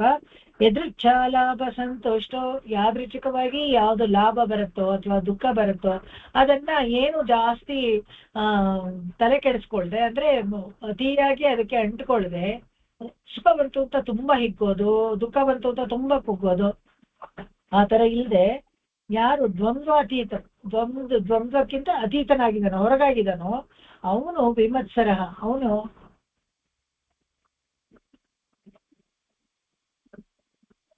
ಅವನು ಅಂತ ಹೇಳಿದಾಗ ಇಲ್ಲಿ ಜೀವಾತ್ಮ ಸ್ತ್ರೀ ಆಗ್ಲಿ ಪುರುಷ ಆಗ್ಲಿ ಎಲ್ಲಾರ್ಗೂ ಒಂದೇ, ಕಾಮನ್ ಆಗಿ ಅವನು ಅಂತ ಹೇಳ್ತಾರೆ ಜೀವರಿಗೆ. ಹಾಗೆ ನೋಡಿದ್ರೆ ಎಲ್ಲ ಸ್ತ್ರೀ ಪ್ರಾಯರು, ಅವಳು ಅಂತಾನೆ ಹೇಳ್ಬೇಕು. ಹಾಗೆ ಅಂತ ಜೀವಾತ್ಮ ದ್ವಂದ್ವ ಅತೀತ, ದ್ವಂದ್ವಕ್ಕಿಂತ ಹೊರಗಾಗಿದ್ದಾಗ ವಿಮತ್ಸರ, ಯಾವುದಕ್ಕೂ ಅಸೂಯೆ ಪಡೋದಿಲ್ಲ. ತುಂಬಾ ತುಂಬಾ ಮುಖ್ಯವಾದದ್ದು ಇದು ನೋಡಿ. ಯಾಕಂದ್ರೆ ಕಾಮ, ಕ್ರೋಧ, ಮೋಹ, ಮತ್ಸರ ಅಂತ ಅರಿಷಡ್ ವರ್ಗದಲ್ಲಿ ಈ ಮತ್ಸರ ಒಂದು. ವಿಮತ್ಸರ, ವಿನಾಕಾರಣ ಬೇರೆಯವ್ರ ಬಗ್ಗೆ ನಾವು ಮತ್ಸರ ಪಡೋದು ಅಂದ್ರೆ ಹೊಟ್ಟೆ ಕಿಚ್ಚಿಬಿಡೋದು. ನಮಗೆ ಅವ್ರಿಗೆ ಏನು ಸಂಬಂಧನೇ ಇರಲ್ಲ, ಸುಮ್ಮನೆ ಹೊಟ್ಟೆ ಕಿಚ್ಚಿಬಿಡೋದು. ಈಗ ನಾವು ನೋಡ್ತೀವಿ, ಯಾವುದೋ ಒಂದು ದೇಶ ಇನ್ನೊಂದು ದೇಶ ಅವರು ಪ್ರಗತಿ ಹೊಂದ್ತಾ ಇದ್ದಾರೆ, ಸುಮ್ಮನೆ ಹೊಟ್ಟೆ ಕಿಚ್ಚಿಬಿಡುತ್ತಾರೆ. ಅಂದ್ರೆ ದೊಡ್ಡಸ್ತಿಕೆ ಅವ್ರಿಗೂ. ತಾವೇ ದೊಡ್ಡವರಾಗಿರ್ಬೇಕು ಪ್ರಪಂಚದಲ್ಲಿ, ಎಲ್ಲರೂ ಅವರನ್ನೇ ಇದ್ ಮಾಡ್ಬೇಕು ಅಂತಾಗ ಹೇಗೆ ನಮ್ಮನ್ನ ಭಾರತವನ್ನ ಕಡೆಗಾಣಿಸ್ತಾರೋ ಅದೇ ತರನೇ ಮನುಷ್ಯನಲ್ಲೂ ಹಾಗೇನೆ. ಯಾರೋ ಒಬ್ರು ಮೇಲೆ ಬಂದಿದ್ದಾರೆ, ಅವರು ಚೆನ್ನಾಗಿದ್ದಾರೆ ಅಂತ ಇದ್ರೆ ಇನ್ನೊಬ್ರಿಗೆ ಮತ್ಸರ, ಕಾರಣನೇ ಇರಲ್ಲ. ಅವರು ಪ್ರಗತಿಗೆ ಇವರೇನು ಕಾರಣವಾಗಿರಲ್ಲ, ಆದ್ರೂ ಕೂಡ ಮತ್ಸರ ಪಟ್ಕೊಳ್ತಾರೆ, ಹೊಟ್ಟೆ ಕಿಚ್ಚು ಪಟ್ಕೊಳ್ತಾರೆ. ಸಮಸಿದ್ಧ ಚ ಸಿದ್ಧೌ ಚ ಕೃತ್ವಾಪಿ ನ ವಿದ್ಯತೆ. ಯಾರೊಬ್ರು ತನ್ನಂತಾನೇ ಬಂಧದಲ್ಲಿ ಸಿಕ್ಕಿಕೊಳ್ಳಲ್ವೋ, ಸುಖವಾಗಿರ್ತಾನೋ, ಸುಖವಾಗಿದ್ರು ಓಕೆ ಅತಿಯಾಗಿ ಎಕ್ಸೈಟ್ ಆಗದೆ, ಕಷ್ಟ ಬಂದು ತುಂಬಾ ಕುಗ್ಗದೆ ಹಾಗಿರ್ತಾನೋ ಅಂತಹವನು ಕರ್ಮವಶನಾಗಲ್ಲ. ಅವನ ಕರ್ಮಕ್ಕೆ ಅಂಟ್ಕೊಳ್ಳೋದಿಲ್ಲ. ಕರ್ಮ ಮಾಡಿದ್ರೂ ಸಹ ಕರ್ಮ ಮಾಡ್ತಾನೆ ಇರ್ತಾರೆ. ನ ಕರ್ಮಣ ಮನಾರಂಭ, ಯಾರು ಕರ್ಮ ಮಾಡದೆ ಇರೋಕ್ಕಾಗೋದಿಲ್ಲ. ಎಲ್ಲ ಇನ್ಕ್ಲೂಡಿಂಗ್ ದೇವರು ಕರ್ಮ ಮಾಡ್ಲೇಬೇಕು ಅಂತ ನಾವು ಹಿಂದಿನ ಅಧ್ಯಾಯದಲ್ಲಿ ನೋಡಿದ್ವಿ. ಅದೇ ತರ ಇಲ್ಲಿ ಅವ್ರು ಕರ್ಮ ಮಾಡಿದ್ರೆ ಕೂಡ ಯಾರಿಗೆ ಮತ್ಸರ ಇರೋದಿಲ್ವೋ, ಯಾರಿಗೆ ದ್ವಂದ್ವ ಅತೀತ, ಅವನು ಈ ದ್ವಂದ್ವಗಳಿಂದ ಹೊರಗಾಗಿರ್ತಾನೋ, ಸುಖ ದುಃಖಕ್ಕೆ ಅಂಟಿಕೊಳ್ಳೋದಿಲ್ವೋ ಅಂತವನು ಅವನಿಗೆ ಅಂತವನ್ಗೆ ಏನಾಗುತ್ತೆ, ಕರ್ಮವಶನ, ಕರ್ಮ ಅವನಿಗೆ ಅಂಟ್ಕೊಳ್ಳೋದಿಲ್ಲ. ಕೆಟ್ಟದೇ ಮಾಡ್ಲಿ ಒಳ್ಳೇದೇ ಮಾಡ್ಲಿ ಅದರ ಪರಿಣಾಮ ಅವನಿಗೆ ಅಂಟ್ಕೊಳ್ಳೋದಿಲ್ಲ. ಅದೇ ತರ 4ನೇ ಅಧ್ಯಾಯದಲ್ಲಿ 23ನೇ ಶ್ಲೋಕ ಇರುತ್ತೆ. ನಿಮಗೆಲ್ಲ ಬೇಕಾದ್ರೆ ನೀವು ಈ ಗೀತಾರ್ಥ ಸಂಗ್ರಹ ಈ ಪಾಠ ಮುಗಿಯೋವರೆಗೂ ಭಗವದ್ಗೀತೆ ಪಕ್ಕದಲ್ಲೇ ಇಟ್ಕೊಂಡಿದ್ರೆ ಈ ನಂಬರ್ಗಳು ಹೇಳಿದಾಗ ಬೇಕಾದ್ರೆ ನೀವು ಆ ಶ್ಲೋಕವನ್ನು ತೆಗೆದು ನೋಡ್ಬೋದು. ಅದನ್ನ ಇನ್ನೂ ಸ್ವಲ್ಪ ಹೆಚ್ಚು ಆಸ್ವಾದ ಮಾಡಕ್ಕೆ ಅನುಕೂಲ ಆಗುತ್ತೆ. 4ನೇ ಶ್ಲೋಕದ 4ನೇ ಅಧ್ಯಾಯದಲ್ಲಿ 23ನೇ ಶ್ಲೋಕ ಇದೆಯಲ್ಲ, ಗತ ಸಂಗಸ್ಯ ಮುಕ್ತಸ್ಯ ಜ್ಞಾನಾವಸ್ಥಿತ ಚೇತಸಃ ಯಜ್ಞಾಯಚರತ ಕರ್ಮ ಸಮಗ್ರಂ ಪ್ರವಿಲೀಯತೆ. ಯಾರು ಬಂಧದಿಂದ ಮುಕ್ತರಾಗಿರ್ತಾರೋ, ಬಂಧಹೀನರಾಗಿರ್ತಾರೋ, ಅದಕ್ಕೆ ಅಂಟ್ಕೊಳ್ಳೋದಿಲ್ವೋ, ಆ ಮೋಹಕ್ಕೆ ಅಂಟ್ಕೊಳ್ಳೋದು, ವ್ಯಾಮೋಹ ಮೋಹದಿಂದ ಅಂಟ್ಕೊಂಡಿರೋದಿಲ್ವೋ, ಅವ್ರಿಗೆ ಈ ಮುಕ್ತರಾಗಿರ್ತಾರೋ ಅವ್ರ ಕೆಲಸಗಳನ್ನು ಸಾತ್ವಿಕ ತ್ಯಾಗ ಭಾವದಿಂದ ಮಾಡ್ತಾರೆ. ಯಾವ ಕೆಲಸವನ್ನ ಮಾಡಿದ್ರೆ ಕೂಡ ಫಲವನ್ನ ಸಾತ್ವಿಕವಾಗಿ ತ್ಯಾಗ ಮಾಡ್ತಾರೆ. ಅವರನ್ನು ಕರ್ಮ ಬಂಧದಿಂದ ನಾನು ಮುಕ್ತನ ಮಾಡ್ತೀನಿ. ನಾವು ಕರ್ಮ ಬಂಧದಿಂದ ಮುಕ್ತರಾಗ್ತಾರೆ. ತನ್ನಂತಾನೆ ಯಾವಾಗ ಫಲಾಪೇಕ್ಷೆ ಇಲ್ಲದೆ ಕೆಲಸವನ್ನ ಮಾಡಿ ಫಲಗಳನ್ನ ಸಾತ್ವಿಕವಾಗಿ ತ್ಯಾಗ ಮಾಡ್ತಾರೋ ಅವರು ಬಂಧದಿಂದ ಮುಕ್ತರಾಗುತ್ತಾರೆ. ಇದು ಬಂಧದಿಂದ ಕರ್ಮ ಅಂದ ಕೂಡಲೇ ಯಾವಾಗಲೂ ಕೆಟ್ಟ ಕರ್ಮ ಅಂತ ಅನ್ಕೊಳ್ಬಿಡಿ. ಒಳ್ಳೆ ಕೆಲಸ ಮಾಡಿದಾಗ್ಲೂ ನಮ್ಗೆ ಪುಣ್ಯ ಬರುತ್ತೆ. ಆ ಪುಣ್ಯವನ್ನು ಅನುಭವಿಸಕ್ಕೂ ಮತ್ತೆ ನಾವು ಹುಟ್ಟು ಬರ್ಬೇಕಾಗತ್ತೆ. ಅದರಿಂದ ಈ ತರ ಅದರಲ್ಲಿ ಫಲಾಪೇಕ್ಷೆ ಇಲ್ಲದೆ ನಾವು ಮಾಡಿದಾಗ, ಕೃಷ್ಣಾರ್ಪಣ ಮಸ್ತು ಅಂತ ನಾವು ಮಾಡಿಬಿಟ್ಟಾಗ ಅದು ಭಗವಂತನಿಗೆ ಸೇರುತ್ತೆ.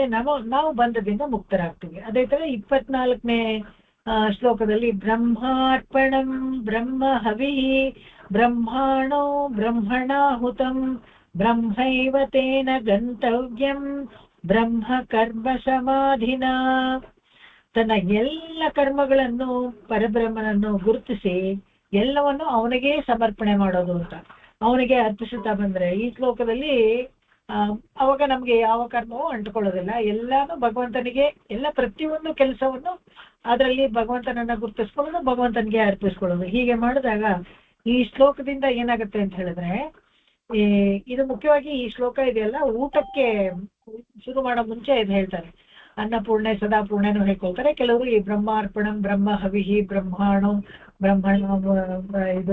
ಬ್ರಹ್ಮಣಾಹುತಂ ಅಂತ ಹೇಳ್ತಾರೆ. ಇದರಲ್ಲಿ ತುಂಬಾ ಚೆನ್ನಾಗಿದೆ. ಇದನ್ನ ಊಟ ಮಾಡೋ ಒಂದು ಕ್ರಿಯೆ ಇದೆಯಲ್ಲ, ಅದನ್ನೇ ತಗೊಂಡ್ರೆ ಕೂಡ ಎಲ್ಲ ಭಗವಂತನಿಗೆ ಅರ್ಪಿಸೋದು ಅನ್ನೋ ತರ ಮಾಡ್ಬೇಕಂತೆ. ಹೇಗೆ ಅಂದ್ರೆ ಅರ್ಪಣಂ, ಈ ಕೈ ಇದೆಯಲ್ಲ, ಕೈಯಿಂದ ಬಾಯಿಗೆ ಊಟ ಹಾಕೊಳ್ತೀವಲ್ಲ, ಅದನ್ನ ಸಾಧನ ಕೈ, ಆ ಕೈಯನ್ನ ಒಂದು ಸಾಧನವಾಗಿ ಇಟ್ಕೊಂಡು ಇದ್ ಮಾಡ್ತೇವೆ. ಹವಿಹಿ, ಏನ್ ಹವಿಸ್ ಹಾಕೋದು ಅಂದ್ರೆ ಅನ್ನಾದಿಗಳು, ಏನ್ ತಿಂತೀವೋ ಅದನ್ನ ಅನ್ನಾದಿಗಳನ್ನ ಹವಿಸ್ಸನ್ನಾಗೋದು. ಅಗ್ನಿ ಯಾವ್ದಪ್ಪ ಇದರಲ್ಲಿ ಅಂತ ಹೇಳಿದ್ರೆ ಜಠರಾಗ್ನಿ. ಹೊಟ್ಟೆಯಲ್ಲಿ ಒಂದು ಬೆಂಕಿ ಇರತ್ತಂತೆ. ಅದು ತುಂಬಾ ಏನು ತಿಂದ್ರು ಅದನ್ನೆಲ್ಲ ಪಚನ ಮಾಡುವಂತ ಶಕ್ತಿ ಅದಕ್ಕಿರುತ್ತೆ. ಆ ಜಠರಾಗ್ನಿ ಇಲ್ಲದೆ ಹೋದ್ರೆ, ಯಾರಿಗೆ ಜಠರಾಗ್ನಿ ವೀಕ್ ಆಗಿರುತ್ತೋ ಅವ್ರಿಗೆ ಜೀರ್ಣ ಶಕ್ತಿ ಕಡಿಮೆ ಅಂತ ಹೇಳ್ತಾರೆ. ಬೇರೆ ಎಲ್ಲ ಕಾಯಿಲೆಗಳೆಲ್ಲ ಬಂದ್ಬಿಡುತ್ತೆ. ಈ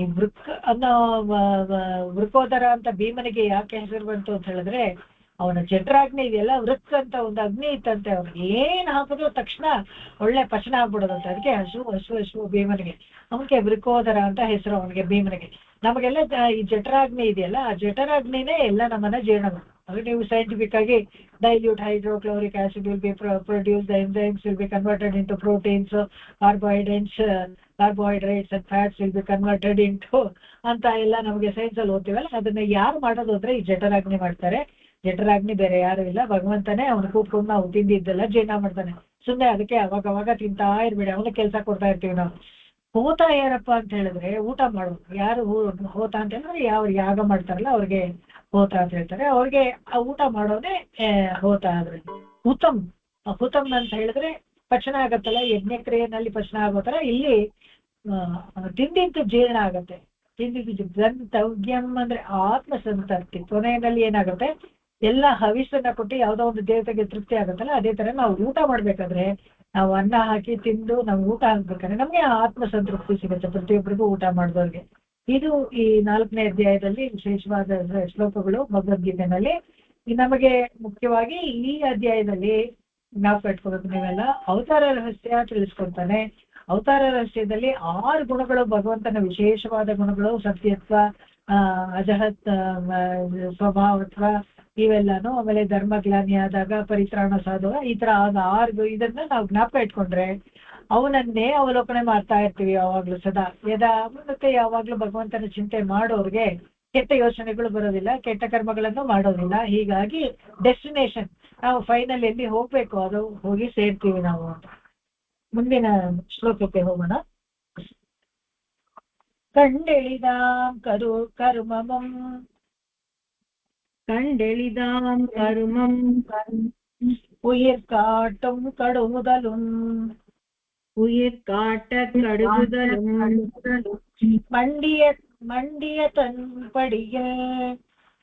மண்டிய தன் படியில் மனம் கொள்ளும் வரிசைகளும் கண்டறியா உயிரை காணலுற்ற நினைவுகளும் வன்துவரேசனியம்பினன்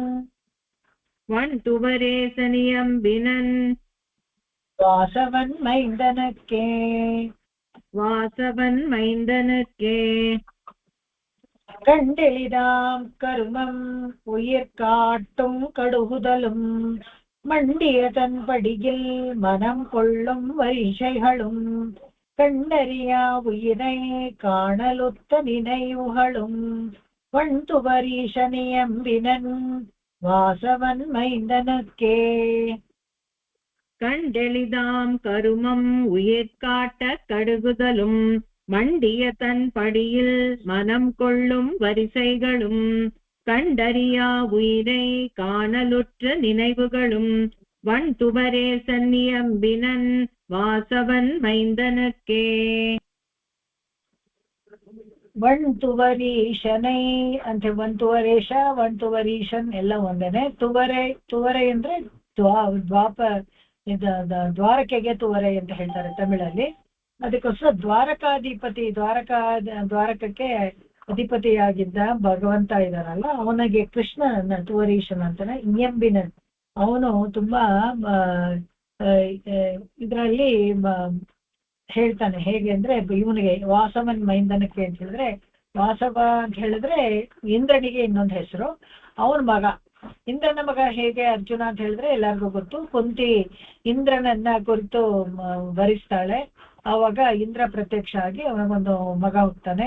ವಾಯುವನ್ನ ಕರೆದಾಗ ಭೀಮ ಹುಡ್ತಾನೆ. ಯುಧಿಷ್ಠಿರ ಧರ್ಮರಾಯನಾಗಿ ಇವನು ಯಮಧರ್ಮರಾಯ ಬಂದಾಗ ಹುಡ್ತಾನೆ. ಇದೆಲ್ಲ ಬರ್ಲಾರ್ ಚರಿತ್ರೆನಲ್ಲಿದೆ. ಹಾಗೆ ವಾಸವನ್ ಮೈಂದನಕ್ಕೆ ಇದನ್ನ ಹೇಳ್ತಾನೆ. ಏನ್ ಹೇಳ್ತಾನೆ ಅಂತ ಹೇಳಿದ್ರೆ, ಕಂಡೆಳಿದಾಂ ಕರ್ಮಂ. ಇದರಲ್ಲಿ ಕರ್ಮಗಳಿಗೆ ಹೇಗೆ ಬೇರೆ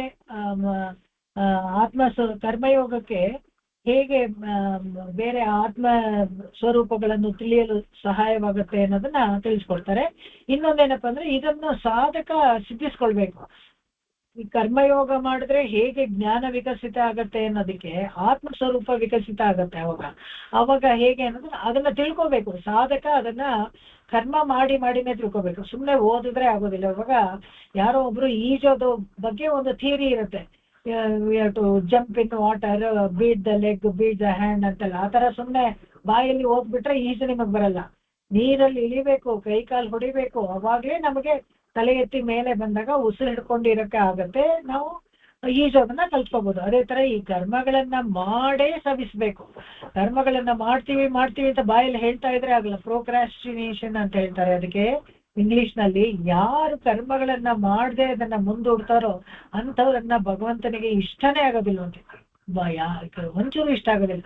ಅವತ್ತು ಕೆಲಸ ಅವತ್ತು ಮಾಡ್ಬೇಕು. ಇವತ್ತು ಸಂಧ್ಯಾ ವಂದನೆ ಮಾಡ್ಬೇಕು ಅಂದ್ರೆ ಇವತ್ತು ಸಂಧಿ ಕಾಲದಲ್ಲಿ ಮಾಡ್ಬೇಕು. ಅದನ್ನ ಪೋಸ್ಟ್ಪೋನ್ ಮಾಡಿ ಅದಕ್ಕೆ ಕಾಲಾತೀತಕ್ಕೊಂದು ಮಂತ್ರ ಹೇಳ್ಬಿಟ್ಟು ಯಾವಾಗ ನಮಗೆ ವಿಧಿ ಇಲ್ವೋ ಆವಾಗ ಹೇಳ್ಬೇಕೇ ಹೊರತು ಯಾವಾಗ್ಲೂ ಕಾಲಾತೀತ ಮಂತ್ರನೇ ಹೇಳ್ಬೇಕಾ? ಪುರುಸತ್ತಾಗಿ ಮನೇಲೇ ಇದ್ದಾಗ ಸಂಧಿ ಕಾಲದಲ್ಲಿ ಒಂದು ಅರ್ಘ್ಯ ಕೊಡೋಕೆ ಏನಪ್ಪ ಕಷ್ಟ, ಮಾಡಲ್ಲ. ಮಾಡದೇ ಇರೋದಕ್ಕೆ ಈಗೆಲ್ಲ ಯಾಕೆ ನಾವು ದುರ್ಭಿಕ್ಷದಲ್ಲಿ ಇಷ್ಟು ಕಷ್ಟದಲ್ಲಿ ಈ ತರ ಎಲ್ಲ ಒದ್ದಾಡ್ತಾ ಇದೀವಿ ಸಂಸಾರದಲ್ಲಿ ಅಂದ್ರೆ ಇದೇ ಕಾರಣ. ಯಾಕೆಂದ್ರೆ ನಮ್ಮ ನಿತ್ಯ ನೈಮಿತ್ತಿಕ ಕರ್ಮಗಳು ಡೂಸ್ ಅದೇನೋ ಬೌಂಡ್ ಅಂಡ್ ಡ್ಯೂಟಿ ನಮ್ದು ಮಾಡ್ಲೇಬೇಕು. ಇದು ಮಾಡದೇ ಇದ್ರೆ ಏನಾದ್ರೂ ಅದಕ್ಕೆ ಪರಿಹಾರ ಇದೆಯಾ ಅಂದ್ರೆ ಇಲ್ಲ, ಮಾಡದೇ ಇದ್ರೆ ಏನೂ ಪರಿಹಾರ ಇಲ್ಲ. ಅದಕ್ಕೆ ಮಾಡಿದ್ರೆ ಪುಣ್ಯ ಏನಿಲ್ಲ, ಮಾಡದೇ ಇದ್ರೆ ಪಾಪ ಇಲ್ಲ ಅಷ್ಟೇನೆ. ಮಾಡಿದ್ರೆ ಪಾಪ ಇಲ್ಲ, ಹಾಗೆ ಪಾಪ ಬಂದು ಅಂಟ್ಕೊಳ್ಳುತ್ತೆ. ಇದನ್ನ ಸಾಧಕರಿಗೆ ಸಿದ್ಧಿಸ್ಕೊಳ್ಬೇಕು, ತಿಳಿಬೇಕು. ಅವ್ರಿಗೆ ಯಾರು ಸಾಧಕ ಅಂದ್ರೆ ಯಾರು ಜೀವಾತ್ಮರು ಇದನ್ನ ತಿಳ್ಕೋಬೇಕು, ಮೋಕ್ಷಕ್ಕೆ ಹೋಗ್ಬೇಕು ಅನ್ಕೋತಾರಲ್ಲ,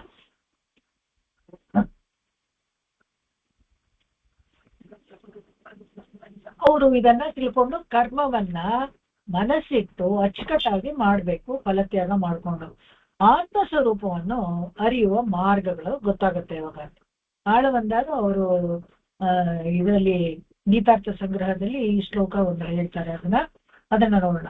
ಕರ್ಮಯೋಗಸ್ಯ ಸೌಕರ್ಯಂ ಶೈಗ್ರ್ಯಂ ಕಾಶ್ಚನ ತದ್ವಿದಾಃ ಬ್ರಹ್ಮಜ್ಞಾನ ಪ್ರಕಾರಶ್ಚ ಪಂಚಮಾಧ್ಯಾಯ ಉಚ್ಯತೆ. ಈ 6ನೇ ಪಾಠದಲ್ಲಿ 5ನೇ ಅಧ್ಯಾಯದ ಫುಲ್ಲು ಟಿಪ್ಪಣಿ ನಮಗೆ ಕೊಡ್ತಾರೆ. ಇದರಲ್ಲಿ ಕರ್ಮಯೋಗಸ್ಯ ಸೌಕರ್ಯಂ, ಕರ್ಮ ಮಾಡೋದ್ರಿಂದ ಏನಪ್ಪ ಸೌಕರ್ಯ ಅಂದ್ರೆ ನಿಮಗೆ ನಿಮ್ಮ ವರ್ಣಾಶ್ರಮದಲ್ಲಿ ವಿಹಿತವಾದ ಒಂದು ಕೆಲಸ ಇದೆಯಲ್ಲ, ಅದು ನಿಮಗೆ ಚೆನ್ನಾಗಿ ಬರುತ್ತೆ, ಸುಲಭ. ಅದನ್ನ ಮಾಡ್ಕೊಂಡು ಹೋಗಿ ಸಾಕು. ಸುಮ್ಮನೆ ಗೊತ್ತಿಲ್ಲದೆ ಇರೋದ್ರ ಬಗ್ಗೆ ಎಲ್ಲ ತಲೆ ಕೆಡಿಸ್ಕೊಂಡು ಅದು ಮಾಡ್ತೀನಿ ಇದು ಮಾಡ್ತೀನಿ ಅಂತ ಯಾಕೆ ಓದಾಡ್ತೀರಾ? ನಿಮ್ಮ ವರ್ಣಾಶ್ರಮ ಧರ್ಮಕ್ಕೆ ನಿಗದಿಯಾದ ಯಾವುದೋ ಒಂದು ಕರ್ಮ ಇರುತ್ತಲ್ಲ, ಅದನ್ನ ಮಾತ್ರ ಡೆಡಿಕೇಟೆಡ್ ಆಗಿ ಆ ಕೆಲಸವನ್ನ ಸುಮ್ಮನೆ ಮಾಡ್ತಾ ಹೋದ್ರೇನೆ ಸಾಕು. ಸೌಕರ್ಯ ತುಂಬಾ ಈಸಿ. ನೀವೇನು ದೊಡ್ಡ ಸಾಧನೆ ಮಾಡ್ಬೇಕಾಗಿಲ್ಲ, ಪಂಚಾಗ್ನಿ ಮಧ್ಯೆ ನಿಂತ್ಕೊಂಡು ತಪಸ್ ಮಾಡಬೇಕಾಗಿದ್ದಿಲ್ಲ, ಕಷ್ಟವಾದ ವೇದಗಳನ್ನೆಲ್ಲ ಕಲ್ತ್ಕೊಂಡು ಅಧ್ಯಯನ ಮಾಡ್ಲಿಲ್ವಲ್ಲ, ಈ ಶಾಖೆ ಆಗ್ಲಿಲ್ವಲ್ಲ ಆ ಶಾಖೆ ಆಗ್ಲಿಲ್ವಲ್ಲ ಅಂತ ಏನು ಮಾಡ್ಬೇಕಾಗಿಲ್ಲ. ದೈನಂದಿಕ ಕರ್ಮಗಳು ನಿಮಗೆ ಅಂತ ಏನ್ ವಹಿಸಿರ್ತಾರೋ ಅದನ್ನ ಮಾಡಿದ್ರೆ ಸಾಕು ಅಂತ. ಸೌಕರ್ಯಂ ಶೀಘ್ರ, ಬೇಗ, ತುಂಬಾ ಬೇಗ ಫಲ ಕೊಡುತ್ತಂತೆ. ಕರ್ಮಯೋಗದಲ್ಲಿ ಯಾರು ಮನಸ್ಸಿಟ್ಟು ಅಚ್ಚುಕಟ್ಟಾಗಿ ಮಾಡ್ತಾರೋ ಅವ್ರಿಗೆ ಬೇಗ ಕಾಶ್ಚನ ತದ್ವಿಧಾನ. ಯಾವ ಜ್ಞಾನ ಯೋಗದಲ್ಲೂ ಇಲ್ಲ, ಇನ್ನೊಂದ್ರಲ್ಲೂ ಭಕ್ತಿ ಯೋಗದಲ್ಲೂ ಇಲ್ಲ. ಈ ಕರ್ಮಯೋಗದಲ್ಲಿ ಶೀಘ್ರವಾಗಿ ಫಲ ಕೊಡುತ್ತೆ. ಬ್ರಹ್ಮಜ್ಞಾನ ಪ್ರಕಾರಶ್ಚ, ಅದು ಆತ್ಮದ ವಿಚಾರ ಚೆನ್ನಾಗಿ ಗೊತ್ತಾಗುತ್ತೆ, ವಿಕಸಿತ ಆಗುತ್ತೆ. ಪಂಚಮಾಧ್ಯಾಯ ಉಚಿತ, ಇದೇನೆ 5ನೇ ಅಧ್ಯಾಯ ನಮ್ಗೆ ಹೇಳೋದು. ಹಿಂದಿನ ಅಧ್ಯಾಯದಲ್ಲಿ ನಾವು ನೋಡಿದ್ವಿ, ಕರ್ಮಯೋಗದ ಮಾಡೋದ್ರಿಂದ ಜ್ಞಾನ ವಿಕಸಿತ ಆಗುತ್ತೆ. ಆ ಜ್ಞಾನ ವಿಕಸಿತ ಆಗೋದ್ರಿಂದ ನಮ್ಗೆ ಮೋಕ್ಷದ ಬಗ್ಗೆ ತಿಳುವಳಿಕೆ ಬರುತ್ತೆ, ಮೋಕ್ಷದಲ್ಲಿ ಆಸಕ್ತಿಯೂ ಬರುತ್ತೆ ಅಂತ. ಈ ಅಕೃತ್ವಾನುಸಂಧಾನಂ ಅಂತ ಹೇಳ್ತಾರೆ. ಮಾಡದೇ ಇರೋದು ಅಂತ ಇಲ್ಲ, ಅಕೃತ್ವಾನುಸಂಧಾನಂ ಅಂತ ಇದೆಯಲ್ಲ, ಎಂಬುದರ ಬಗ್ಗೆ ಇಲ್ಲಿ ವಿಸ್ತಾರವಾಗಿ ಹೇಳ್ತಾನೆ. ಏನು ಅಂತ ಹೇಳಿದ್ರೆ, ಮಾಡ್ಬೇಕು, ಮಾಡದೇ ಇರೋದ್ರಿಂದ ಏನು ನಷ್ಟ, ಮಾಡೋದ್ರಿಂದ ಏನ್ ಲಾಭ, ಮಾಡ್ಲೇಬೇಕಾದ ಕೆಲಸಗಳನ್ನ ಎರಡು ವಿಷಯ ಇದರಲ್ಲಿ ಆಳವಂದಾರ್ ನಮ್ಗೆ ತೋರಿಸ್ಕೊಡ್ತಾರೆ. ಏನಪ್ಪಾ ಅಂದ್ರೆ, ಒಂದು ಸೌಕರ್ಯ, ತುಂಬಾ ಸುಲಭ ನಮಗೆ ಅಂತ. ಇವಾಗ ಒಬ್ಬ ರೈತಾಪಿ ಜನ ಹೋಗಿ ಹೊಲದಲ್ಲಿ ಉಳೋದಾದ್ರೆ ಅವನ ಕರ್ಮ ಅದಷ್ಟೇ ಮಾಡಿದ್ರೆ ಸಾಕು. ಅಲ್ಲಿ ಸಾಯಂಕಾಲ ನಾರಾಯಣ ಅಂತ, ಬೆಳಗ್ಗೆ ನಾರಾಯಣ ಅಂತ ಸೂರ್ಯನಾರಾಯಣ ನೋಡಿ, ಸಾಯಂಕಾಲ ನಾರಾಯಣ ಅಂತ ಹೇಳ್ಬಿಟ್ಟು ಮುಳುವ ಸೂರ್ಯನ ನೋಡಿ ಒಂದು ಕೈ ನಮಸ್ಕಾರ ಮಾಡ್ಬಿಟ್ರೆ ಸಾಕು. ಆದ್ರೆ ಬ್ರಾಹ್ಮಣನಿಗೆ ಆಗಲ್ಲ. ಅವನು ಪ್ರತಿಜ್ಞೆ ಮಾಡ್ಬೇಕು, ಸಂಧ್ಯಾವಂದನೆ ಮಾಡ್ಬೇಕು, ಸಂಧಿ ಕಾಲದಲ್ಲಿ ಅರ್ಘ್ಯ ಕೊಡ್ಬೇಕು, ಆರಾಧನೆ ಮಾಡ್ಬೇಕು, ದೇವ್ರಿಗೆ ಪೂಜೆ ಮಾಡ್ಬೇಕು, ನೈವೇದ್ಯ ಮಾಡ್ಬೇಕು, ಅವನಿಗೆ ಬೇಕಾದಷ್ಟು ಕರ್ಮಗಳನ್ನ ವಿಧಿಸಿರ್ತಾರೆ. ಹಾಗೆ ಸೌಕರ್ಯ ಏನಪ್ಪಾ ಅಂತ ಹೇಳಿದ್ರೆ, ಅವ್ರಿಗೆ ಆಯಾ ಇದು ವರ್ಣಾಶ್ರಮ ಧರ್ಮಕ್ಕೆ ಏನು ವಿಧಿಸಿರ್ತಾರೋ ಸುಲಭ ಅವ್ರಿಗೆ ಅರ್ಥ ಆಗುತ್ತೆ. ನಮ್ಮ ಲ್ಯಾಂಗ್ವೇಜ್, ನಮ್ಮ ಮನೆ ಇದು ನಮ್ಗೆ ಈಸಿಯಾಗಿ ಅರ್ಥ ಆಗುತ್ತಲ್ಲ, ಅದೇ ತರ ಈಸಿಯಾಗಿ ಮಾಡ್ಕೊಂಡು ಹೋಗ್ಬೋದು, ಸುಲಭವಾಗಿ ಮಾಡ್ಕೊಂಡು ಹೋಗ್ಬೋದು. ಅದೇ ಸೌಕರ್ಯ. ಶೈಗ್ರಂ ಅಂದ್ರೆ ಬೇಗನೂ ಫಲ ಕೊಡುತ್ತೆ. ನಿಮಗೆ ಗೊತ್ತಿಲ್ಲದೆ ಇರೋ ಒಂದು ವಿಷಯನಲ್ಲಿ ಅದಕ್ಕೆ ಹೋಗಿ ಅದಕ್ಕೆ ತಲೆ ಚಚ್ಕೊಂಡು ಗೊತ್ತಾಗದೆ ಇರೋ ಬದಲು ಗೊತ್ತಿರೋ ವಿಷಯವನ್ನ ನಾವು ಮಾಡಿಕೊಂಡು ಸುಲಭವಾಗಿ ಬೇಗ ಭಗವಂತನನ್ನು ಹೋಗಿ ಸೇರ್ಬೋದು. ಈ ಅಂಗಭೇದದಿಂದ ಉಂಟಾಗೋ ಪರಿಣಾಮ ಇದೆಯಲ್ಲ, ಅದು ಕರ್ಮಯೋಗದಿಂದ ಆತ್ಮ ಸಾಕ್ಷಾತ್ಕಾರ ಆಗತ್ತೆ ಅಂತ. ಈ ಅಂಗಭೇದ ಅಂತ ಹೇಳಿದ್ರೆ, ಈ ಒಬ್ಬೊಬ್ರಿಗೆ ಒಂದೊಂದು ಕರ್ಮ ವಿಹಿತವಾಗಿದೆ. ಅವ್ರು ಬೇರೆ ಕರ್ಮ ಮಾಡ್ತಾರೆ. ಅವರು ತಿನ್ನೋ ಆಹಾರದ ಮೇಲೆ, ಪರಿಸರದ ಮೇಲೆ ಉಂಟಾಗೋ ಪರಿಣಾಮದಿಂದ ಅವರು ಬೇರೆ ಬೇರೆ ಕರ್ಮಗಳನ್ನ ಅವ್ರು ಮಾಡಕ್ಕೆ ಇಷ್ಟಪಡ್ತಾರೆ, ಮಾಡ್ತಾರೆ. ಆ ತರ ಅಂಗಭೇದದಿಂದ ಉಂಟಾಗೋ ಪರಿಣಾಮಗಳಿದೆಯಲ್ಲ, ಕರ್ಮಯೋಗದಲ್ಲಿ ಆತ್ಮ ಸಾಕ್ಷಾತ್ಕಾರ ಅಂತ ಹೇಳಿದ್ರೆ ಜ್ಞಾನ ಸ್ವರೂಪ ಇದೆಯಲ್ಲ, ಅದು ಭಗವಂತನ ಸಮಾನವಾಗಿರತ್ತಂತೆ. ಹಾಗೆ ಸಾಕ್ಷಾತ್ಕಾರ ಆಗತ್ತೆ. ಪರಬ್ರಹ್ಮ ಸಮಾನವಾದದ್ದು, akin to the God, just like him. ಅವನೇನೋ ಅವನೆಂಟ ಆತ್ಮನೂ ಒಂದೇ, ಪರಮಾತ್ಮನೂ ಒಂದೇ. ಪರಮಾತ್ಮನಿಗೂ ಆತ್ಮಗೂ ಒಂದೇ. ಏನಪ್ಪ ವ್ಯತ್ಯಾಸ ಅಂದ್ರೆ ಇವ್ನು ಸ್ವತಂತ್ರನೂ ಅವ್ನು ಸ್ವತಂತ್ರ ಇಲ್ಲ ಅಷ್ಟೇನೆ. ಆದ್ರೆ ಇವನಿಗೆ ಕೂಡ ಸಂಪೂರ್ಣ ಜ್ಞಾನ ಇದೆ, ಎಲ್ಲಾ ಶಕ್ತಿಗಳು ಎಲ್ಲಾನು ಇದೆ. ಆದ್ರೆ ಇಲ್ಲಿ ಬಂದು ತ್ರಿಗುಣಾತ್ಮಕ ಸಂಸಾರದಲ್ಲಿ ಮುಳುಗು ಹೋಗಿ ಅದರಿಂದ ಮಂಗಿ ಹೋಗ್ಬಿಟ್ಟಿದ್ದಾನೆ ಅಷ್ಟೇನೆ. ಅದು ಒಳ್ಳೆ ಹೊಳೆಯೋ ಒಂದು ರತ್ನ ಕೊಚ್ಚೆಲ್ ಬಿದ್ರೆ ಹೇಗಾಗುತ್ತೋ ಆ ತರ ಆತ್ಮ ಆಗ್ಬಿಟ್ಟಿದೆ ಅಂತ. ಈ ಇಲ್ಲಿ ಇವಾಗ ಇದ್ರಲ್ಲೂ ಅಷ್ಟೇನೆ ಈ 5ನೇ ಅಧ್ಯಾಯದಲ್ಲಿ ಕೆಲವು ಶ್ಲೋಕಗಳು ತುಂಬಾ ಭಗವದ್ಗೀತೆಯಲ್ಲಿ ತುಂಬಾ ಚೆನ್ನಾಗಿ ತೋರಿಸ್ಕೊಟ್ಟಿದ್ದಾರೆ. ಅದನ್ನ ಯಾವ್ಯಾವ್ದು ಅಂತ ನೋಡೋಣ. 5ನೇ ಅಧ್ಯಾಯದಲ್ಲೂ ಅಷ್ಟೇ 10ನೇ ಶ್ಲೋಕ ಇದೆಯಲ್ಲ, ಬ್ರಹ್ಮಣ್ಯಾಧ್ಯಾಯ ಕರ್ಮಾಣಿ ಸಂಗಂ ತ್ಯಕ್ತ್ವಾ ಕರೋತಿ ಯಃ ಲಿಪ್ಯತೆ ನ ಸ ಪಾಪೇನ ಪದ್ಮಪತ್ರಮಿವಾಂಭಸ. ಯಾರು ಕೆಲಸಗಳನ್ನ ಸಂಗಮ್ ತ್ಯಕ್ತ್ವ, ಅದೇ ಫಲಾಪೇಕ್ಷೆ ಇಲ್ಲದೆ ಅದಕ್ಕೆ ಅಂಟುಕೊಳ್ಳದೆ. ಇವಾಗ ಒಂದೇ ಒಂದು ಉದಾಹರಣೆ ಕೊಡ್ತೀನಿ, ಲೌಕಿಕ ಉದಾಹರಣೆ ಅಂತ ಇಟ್ಕೊಳ್ಳಿ. ಎಲ್ಲರಿಗೂ ಇದು ಅರ್ಥ ಆಗತ್ತೆ ಇದನ್ನ ಹೇಳಿದ್ರೆ. ಹೇಗೆ ಅಂದ್ರೆ ಇವಾಗ ಒಬ್ಬ ಮಗನ್ನ ತುಂಬಾ ಪ್ರೀತಿಯಾಗಿ ಸಾಕ್ಬಿಟ್ಟಿರ್ತೀವಿ. ಪ್ರೀತಿಯಾಗಿ ಸಾಕ್ಬಿಟ್ಟು ಅವರನ್ನ ಮದುವೆ ಮಾಡ್ಕೊಡುವಾಗ ಅವ್ರು ಪೂರ್ತಿ ಜವಾಬ್ದಾರಿ ಅವ್ರ ಸೊಸೆನೋ ಯಾರೋ ಬಂದು ಅವಳು ತಗೊಂಡ್ಬಿಡ್ತಾಳೆ. ಆಮೇಲೆ ನಿಮಗೆ ಅದ್ರ ಮೇಲೆ ಅಧಿಕಾರ ಚಲಾಯಿಸಕ್ಕೆ ಕಡಿಮೆ ಆಗತ್ತೆ, ನಿಮ್ಮ ಹಿಡಿತ ಕಡಿಮೆ ಆಗತ್ತೆ. ಅಧಿಕಾರ ಚಲಾಯಿಸೋದನ್ನ ಪದಕ್ಕಿಂತ ನಿಮ್ಮ ಕಂಟ್ರೋಲ್, ನಿಮ್ಮ ಹಿಡಿತ ಅದ್ರ ಮೇಲೆ ಕಡಿಮೆ ಆಗತ್ತೆ. ಇದು ಹಿಡಿತ ಅದ್ರ ಮೇಲೆ ಕಡಿಮೆ ಆಗತ್ತೆ ಅಂತ ಅವನ್ನ ಮದುವೆ ಮಾಡದೆ ಇಟ್ಕೊಳಕ್ಕಾಗತ್ತಾ? ಅಥವಾ ಪ್ರೀತಿಯಾಗಿರೋ ಒಂದು ಹುಡುಗಿನ ಎಷ್ಟು ತುಂಬಾ ಪ್ರೀತಿಸ್ತೀರಾ ಅಂದ್ರೆ ಅವ್ರನ್ನ ಬೇರೆ ಮನೆಗೆ ಕಳ್ಸಕ್ಕೆ ಇಷ್ಟ ಇಲ್ಲ ಅಂತ ಮದ್ವೆನೇ ಮಾಡದೆ ಮನೇಲಿ ಇಟ್ಕೊಳಕ್ಕಾಗತ್ತಾ? ಇದೇನೆ ಸಂಗಮ್ ತ್ಯಕ್ತ್ವ. ಕಳಿಸ್ಬೇಕು ಹಾಗಂತ ಅವ್ರನ್ನ ಬೇರೆ ಕಳಿಸ್ಬಿಟ್ಟಿದ್ವಿ, ಮದುವೆ ಮಾಡ್ಬಿಟ್ಟಿವಿ ಅಂದ್ರೆ ಅವ್ರ ಮೇಲೆ ಪ್ರೀತಿ ಕಡಿಮೆ ಆಗೋಯ್ತಾ ಅಂತ? ಪ್ರೀತಿ ಕಡಿಮೆ ಆಗೋದಿಲ್ಲ. ಆದ್ರೆ ಅವರು ಕಳಿಸ್ಲೇಬೇಕು, ಅದು ವ್ಯವಹಾರ, ಅದು ಹಾಗೆ ಆಗ್ಬೇಕು. ಅವಾಗ ಏನಾಗುತ್ತೆ, ಇಲ್ಲಿ ಬ್ರಹ್ಮಣ್ಯಾದಾಯಕ ಒಂದು ಕೆಲ್ಸಾನು ಅಷ್ಟೇನೆ. ಯಾರೋ ಒಬ್ರು ಮನೆ ಗುಡಿಸ್ಬಿಟ್ಟು ಸಾರಿಸ್ಬಿಟ್ಟಿದ್ರೆ ಯಾರು ನಡಿಬೇಡಿ, ಇಲ್ಲಿ ನಾನ್ ಗುಡ್ಸಿದೀನಿ ನಾನ್ ಸಾರಿಸಿದೀನಿ ಅಂದ್ರೆ ಅವ್ರ ಮನೆಗೆ ಯಾರು ಬರಕ್ಕೆ ಆಗಲ್ಲ, ಯಾರು ಹೋಗಕ್ಕೆ ಆಗಲ್ಲ. ಯಾರೋ ಒಬ್ರು ಕೇಳಿದೀನಿ, ಪೀಪಲ್ ಡೂ ಲೈಕ್ ದಿಸ್. ಹೇಗಂದ್ರೆ ಯಾರೋ ಅವ್ರು ಬಂದು ಕೂತ್ಕೊಂಡು ಸೋಫಾ ಮೇಲೆ ಕೂತ್ಕೊಳ್ತಾರೆ, ಬಂದು ಚೆನ್ನಾಗಿ ಕಾಸ್ಟ್ಲಿಯಾಗಿ ಸೋಫಾನೇ ತಗೊಂಡಿರ್ತಾರೆ ಅಂತ ಇಟ್ಕೊಳ್ಳಿ. ತಗೊಂಡಿರೋದು ಯಾಕೆ, ಹಾಕಿರೋದು ಯಾಕೆ, ಬಂದವ್ರು ಕೂತ್ಕೊಳ್ಳಿ, ಅವರು ಕೂತ್ಕೊಳ್ಳಕ್ಕೆ ಅಂತಾರೆ. ಆದ್ರೆ ಬಂದವ್ರು ಕೂತ್ಕೊಂಡು ದಬ್ ಅಂತ ಕೂತ್ಕೋತಾರೆ, ಮಕ್ಳಿಗೆ ಎಗುರ್ತಾರೆ ಅಂದ್ಬಿಟ್ಟು ಅದನ್ನೇ ನೋಡ್ತಾ ಇರ್ತಾರೆ. ಅವ್ರು ಎದ್ದಿದ ತಕ್ಷಣ ಕೆಳಗಡೆ ಹೋಗಿರುತ್ತಲ್ಲ ಸೋಫಾ, ಅದನ್ನ ಸರಿ ಮಾಡ್ತಾರಂತೆ ಕೆಲವರು. ಅಂದ್ರೆ ಅಷ್ಟು ಅಟ್ಯಾಚ್ಡ್ ಆ ಸೋಫಾಗುನು, ಇಂಥೊಂದು ಮೆಟೀರಿಯಲ್ ಇದಕ್ಕೆ ಅಷ್ಟು ಅಟ್ಯಾಚ್ಡ್. ಅದಕ್ಕೆ ಅದನ್ನ ಇಲ್ಲಿ ಹೇಳ್ತಾರೆ, ಬ್ರಹ್ಮನ್ ಸಂಗಮ್ ತ್ಯಕ್ತ್ವ. ತಗೊಳ್ಳಿ, ಆಟ ಸಾಮಾನುಗಳನ್ನ ಕೊಡಿಸ್ತೀರ ಮಕ್ಳಿಗೆ, ಕೋಪದಿಂದ ಎತ್ತಿ ಒಗದ್ ಬಿಡುತ್ತೆ, ಒಡೆದೋಗುತ್ತೆ. ಅವಾಗ ನೀವು ಸಿಟ್ಟು ಮಾಡ್ಕೊಂಡು ಆ ಮಗುನ ದಬ ದಬ ಅಂತ ಹೊಡೋಕ್ಕಾಗಲ್ಲ. ನೀವು ಕೊಡಿಸೋವಾಗ್ಲೇ ಅದನ್ನ ರೈಟ್ ಆಫ್ ಮಾಡಿ, ಸಂಗಮ್ ತ್ಯಕ್ತ್ವ. ಅವಾಗ ನಿಮ್ಗೆ ಅದು ಹೊಡೆದ್ರೆ ಬೇಜಾರಾಗ್ತಿಲ್ಲ. ಅದೇ ತರನೇ ಎಷ್ಟೇ ಸಾಕಿದ ಮಕ್ಕಳನ್ನ ನಾವು ಬೇರೆ ಆಗ್ಬೇಕಾದ್ರೆ ದುಃಖ ಪಡ್ಬೇಕಾಗಿಲ್ಲ. ಸಂಗಮ್ ತ್ಯಕ್ತ್ವ, ಅದು ನಮ್ದಲ್ಲ, ಅದು ಕೊಟ್ಟಿದೀವಿ, ಹೋಗುತ್ತೆ ಅದು ಅಂತ ತಿಳ್ಕೊಂಡ್ಬಿಟ್ರೆ ಅದರಲ್ಲಿ ನಮಗೆ ನೋಡಿ, ಭಗವದ್ಗೀತೆ ಅನ್ನೋದು ಎಲ್ಲಾ ಕಾಲಕ್ಕೂ ಎಲ್ಲಾ ವಯಸ್ಸಿನವ್ರಿಗೂ ಆಗತ್ತೆ. ಅದಕ್ಕೆ ಅವಾಗ ಹೇಳ್ಬೇಕು, ಈ ಸಂಗಮ್ ತ್ಯಕ್ತ್ವ ಅನ್ನೋ ವರ್ಡ್ಗೆ ಬೇಕಾದ್ರೆ ಒಂದ್ ದಿವಸ ಎಲ್ಲ ನಾವು ಉಪನ್ಯಾಸ ಮಾಡ್ಬೋದು. ಯಾವಾಗ ಅದನ್ನ ತ್ಯಾಗ ಮಾಡಲ್ವೋ, ಅದ್ರ ಮೇಲಿರೋ ಬಂಧನ ಮುಕ್ತಗೊಳ್ಳಲ್ವೋ ತುಂಬಾ ದುಃಖಿ ಆಗಿರ್ತಾನೆ. ಪ್ರತಿಯೊಂದಕ್ಕೂ ಅಷ್ಟೇ, ಯಾವುದೇ ಒಂದು ಸಾಮಾನ ತುಂಬಾ ಅಟ್ಯಾಚ್ಮೆಂಟ್ ಇಟ್ಕೊಂಡ್ಬಿಟ್ರೆ, ಏನೋ ಬೈ ಮಿಸ್ಟೇಕ್ ಅಥವಾ ಏನೋ ಒಂದು ಇದರಲ್ಲಿ ದುರದೃಷ್ಟವಶಾತ್ ಯಾವುದೋ ಒಂದು ಫೋನ್ ಅಥವಾ ಇನ್ನೊಂದೇನೋ ಒಂದು ಪದಾರ್ಥ, ಒಂದು ಸಾರಾನು ಏನೋ ಕಳೆದೋಗುತ್ತೆ ಅಂತ ಇಟ್ಕೊಳ್ಳಿ, ಎಷ್ಟು ದಿವಸ ಅದಕ್ಕೆ ದುಃಖ ಪಡ್ತೀರಾ?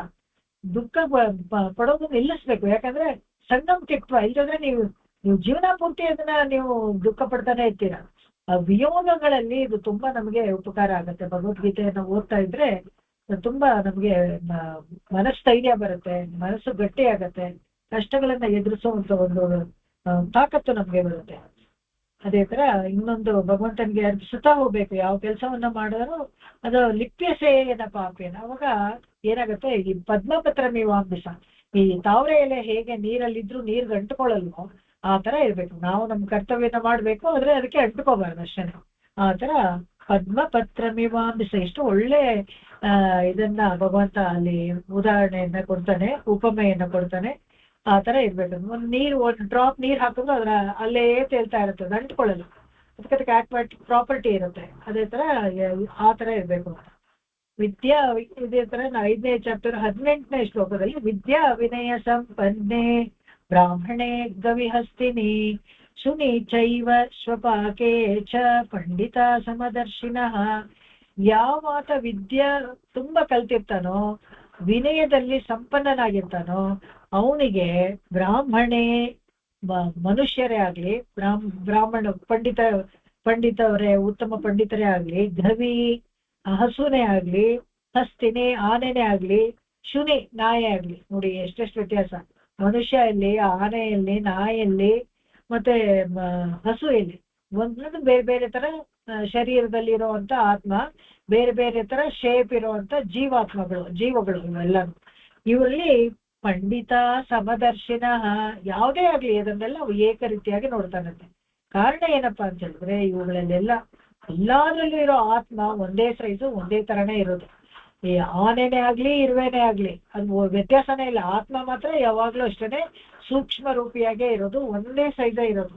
ಇದರಲ್ಲೇ ನಮ್ಮ ಮಧ್ವ ಸಂಪ್ರದಾಯದಲ್ಲಿ ಸ್ವಲ್ಪ ನಮಗೆ ವ್ಯತ್ಯಾಸ ಬರುತ್ತೆ. ಹೇಗೆ ಅಂತ ಹೇಳಿದ್ರೆ, ಆನೆಗೆ ದೊಡ್ಡ ಆತ್ಮ, ಇರುವೆಗೆ ಚಿಕ್ಕ ಆತ್ಮ ಅಂತೆಲ್ಲ ಅವರು ಹೇಳಿರೋದುಂಟು. ಅದು ಸರಿಯಲ್ಲ ಅಂತ ರಾಮಾನುಜ ಇದರಲ್ಲಿ ಗೀತಾ ಭಾಷೆದಲ್ಲೆಲ್ಲ ಹೇಳಿರ್ತಾರೆ. ಅದು ಆತರ ಯಾವುದೇ ಆಗ್ಲಿ, ಆತ್ಮ ಮಾತ್ರ ಒಂದೇನೆ. ಇದನ್ನ ಅದಕ್ಕೋಸ್ಕರನೇ ಯಾವ ಪ್ರಾಣಿ ಆಗ್ಲಿ ಅದನ್ನ ಗುರುತಿಸ್ಕೊಳ್ಳೋದು, ಅವ್ರನ್ನ ರೆಸ್ಪೆಕ್ಟ್ ಮಾಡೋದು, ಡಿಗ್ನಿಫೈಡ್ ಆಗಿ ನಡೆಸ್ಕೊಳ್ಳೋದು ಅಂತ. ಯಾವ್ದೋ ಒಂದು ಕಾಲು ಇದೆ, ಒಂದ್ ನಾಯಿ ಮಲ್ಕೊಂಡಿದೆ ಅಂದ್ರೆ ನಡಿ ಅಂತ ಕಾಲಲ್ಲಿ ಒದ್ಬಿಡ್ಬಾರ್ದು. ಆ ನಾಯಿಯೊಳಗೆ ಇರೋ ಆತ್ಮನು ಅದು ಅದ್ರೊಳಗೆ ಒಂದು ಪರಮಾತ್ಮ ಇದ್ದಾನೆ, ಅದನ್ನ ಹಾಗೆ ನಿಕೃಷ್ಟವಾಗಿ ನಾವು ಕಾಣಬಾರ್ದು. ಅದೇ ಆನೆ ಅಂದ್ರೆ ಹೆದರ್ಕೊಂಡು ದೂರ ಹೋಗ್ತೀವಿ, ನಾಯಿ ಇದ್ರೆ ಕಾಲಲ್ಲಿ ಓದ್ಬಿಡ್ತೀವಿ, ಈ ತರ ಎಲ್ಲ ಮಾಡ್ಬಾರ್ದು. ಬ್ರಾಹ್ಮಣೆ ಗವಿ ಹಸ್ತಿನಿ ಶುನಿ ಚಂಡಾಳ ಆಗ್ಲಿ, ಶ್ವಪಾಕೆ ಅಂತ ಹೇಳಿದ್ರೆ ನಾಯಿ ಮಾಂಸ ತಿನ್ನೋನು. ಚಂಡಾಳ ಆಗ್ಲಿ, ಬ್ರಾಹ್ಮಣನೇ ಆಗ್ಲಿ, ಚಂಡಾಳನೇ ಆಗ್ಲಿ, ಆನೆನೇ ಆಗ್ಲಿ, ನಾಯಿನೇ ಆಗ್ಲಿ, ಎಲ್ಲರನ್ನು ಸಮವಾಗಿ ಕಾಣೋನೆ ಅವನೇ ಪಂಡಿತ.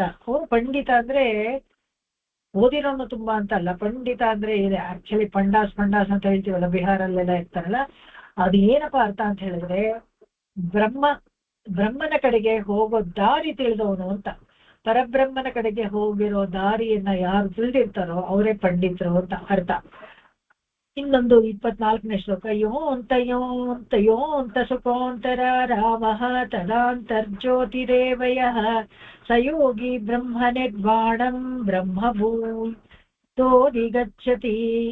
ಯಾರ ಆತ್ಮವನ್ನು ಗುರುತಿಸಿ ಅದರಲ್ಲೇ ಸುಖಿಸ್ತಾನೋ, ಅಂದ್ರೆ ಇವಾಗ ಈ ನಾಯಿ ಅಂತ ತಿಳ್ಕೊಳ್ಳಿ, ಅದ್ರೊಳಗೆ ಒಂದು ಆತ್ಮ ಇದೆ, ಅದು ಪಾಪ ಜೀವಾತ್ಮ, ಅದ್ರ ಪರಮಾತ್ಮ ಇದೆ ಅಂತ ಗುರುತಿಸ್ಕೊಳ್ತಾನೋ, ಶರೀರದೊಂದಿಗೆ ತನ್ನನ್ನು ಗುರುತಿಸ್ಕೊಳ್ಳೆ ಆತ್ಮದೊಂದಿಗೆ ಗುರುತಿಸ್ಕೊಳ್ತಾನೋ, ಅವನು ಅದರಲ್ಲೇ ಅವನು ಸುಖಿಸ್ತಾನೋ, ಅವನಿಗೆ ಜ್ಞಾನದ ಬೆಳಕು ಚೆನ್ನಾಗಿ ಕಾಣುತ್ತೆ. ಜ್ಞಾನದ ಬೆಳಕು ಕಾಣುತ್ತೆ, ಅಲ್ಲೇನೆ ಹಾಗೆ ಮೋಕ್ಷದ ದಾರಿಯೂ ಅವನಿಗೆ ಸುಲಭವಾಗಿ ಗೊತ್ತಾಗುತ್ತೆ. ತಾತ್ಪರ್ಯ ಚಂದ್ರಿಕೆಯಲ್ಲಿ ಇನ್ನೊಂದು 5 ನಿಮಿಷ ತಗೊಳ್ತೇನೆ ಇವತ್ತು, ಇದು ಮುಗಿಸ್ಬಿಡೋಣ ಈ ಶ್ಲೋಕ.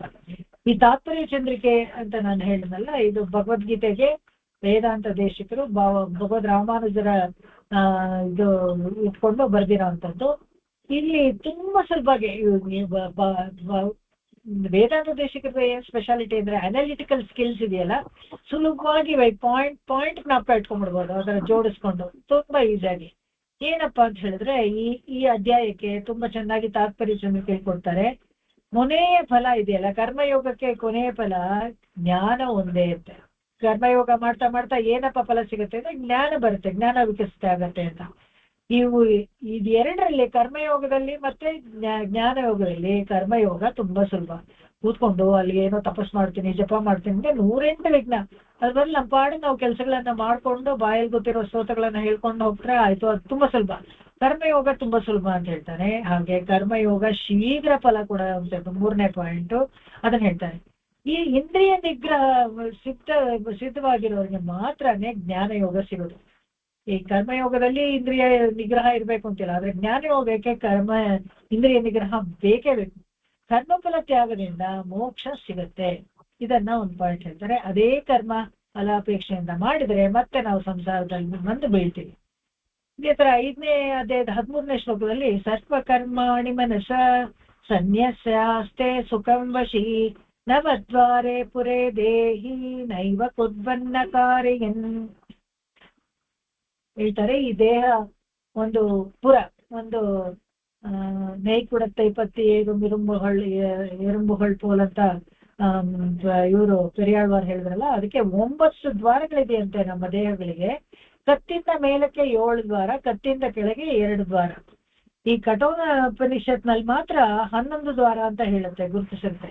ಅದೇನು ಸ್ಪೆಷಲ್ ಕಠೋರ ಉಪನಿಷತ್ತಲ್ಲಿ ಹೇಳುವಂಥದ್ದು ಅಂದ್ರೆ 2 ಎಕ್ಸ್ಟ್ರಾ, ಅಂದ್ರೆ ಒಂದು ನಾಭಿ, ಇನ್ನೊಂದು ಬ್ರಹ್ಮರಂಧ್ರ. ಇದೆರಡನ್ನು ಅದು ಗುರುತಿಸುತ್ತೆ ಉಪನಿಷತ್ತಲ್ಲಿ.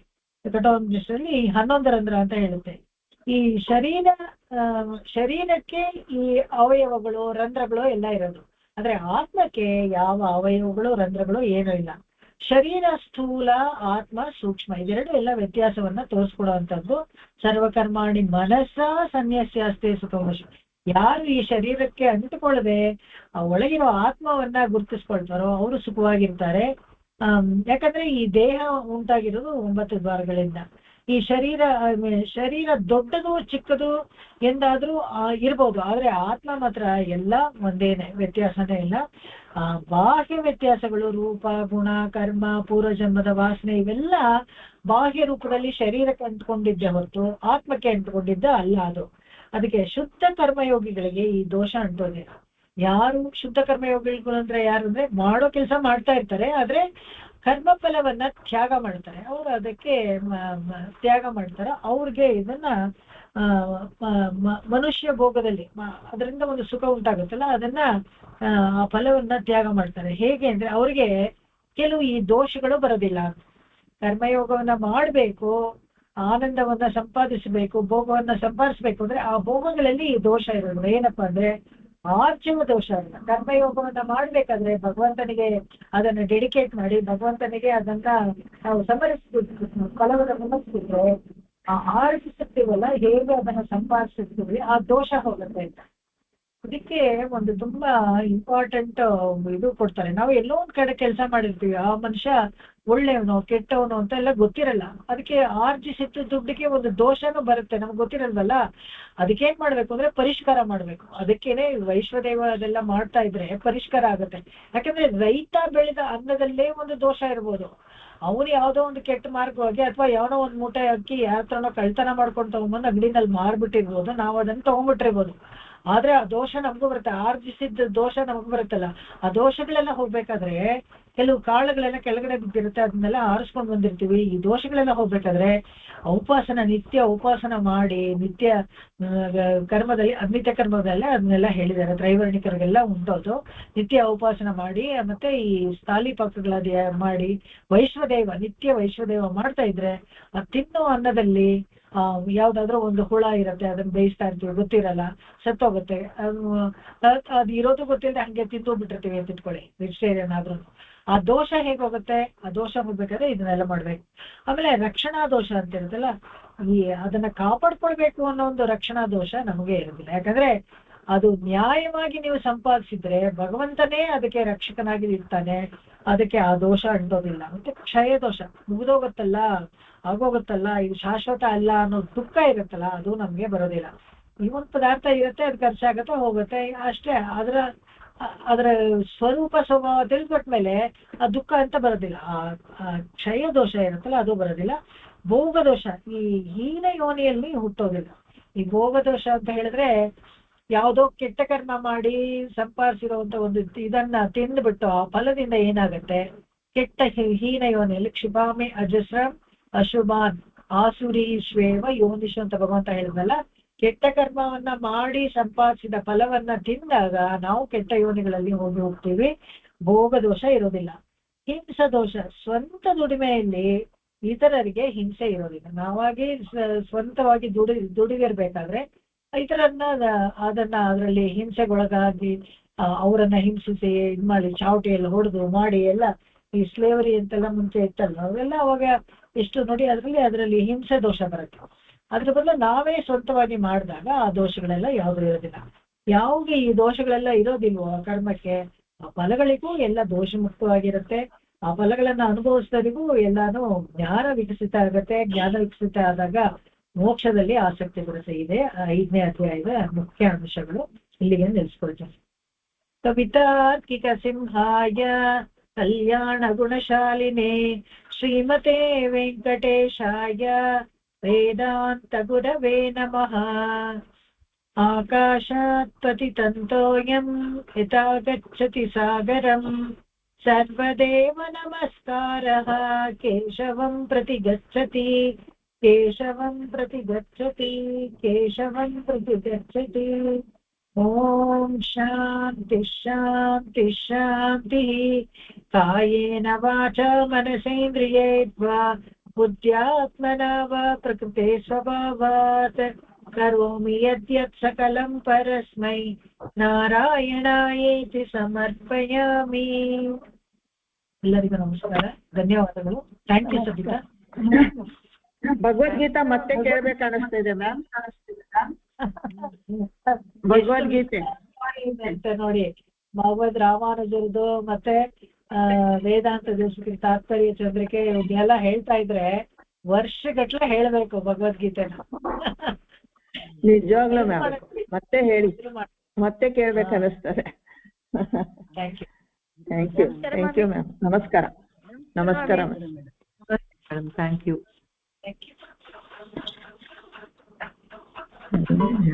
ನಾಳೆ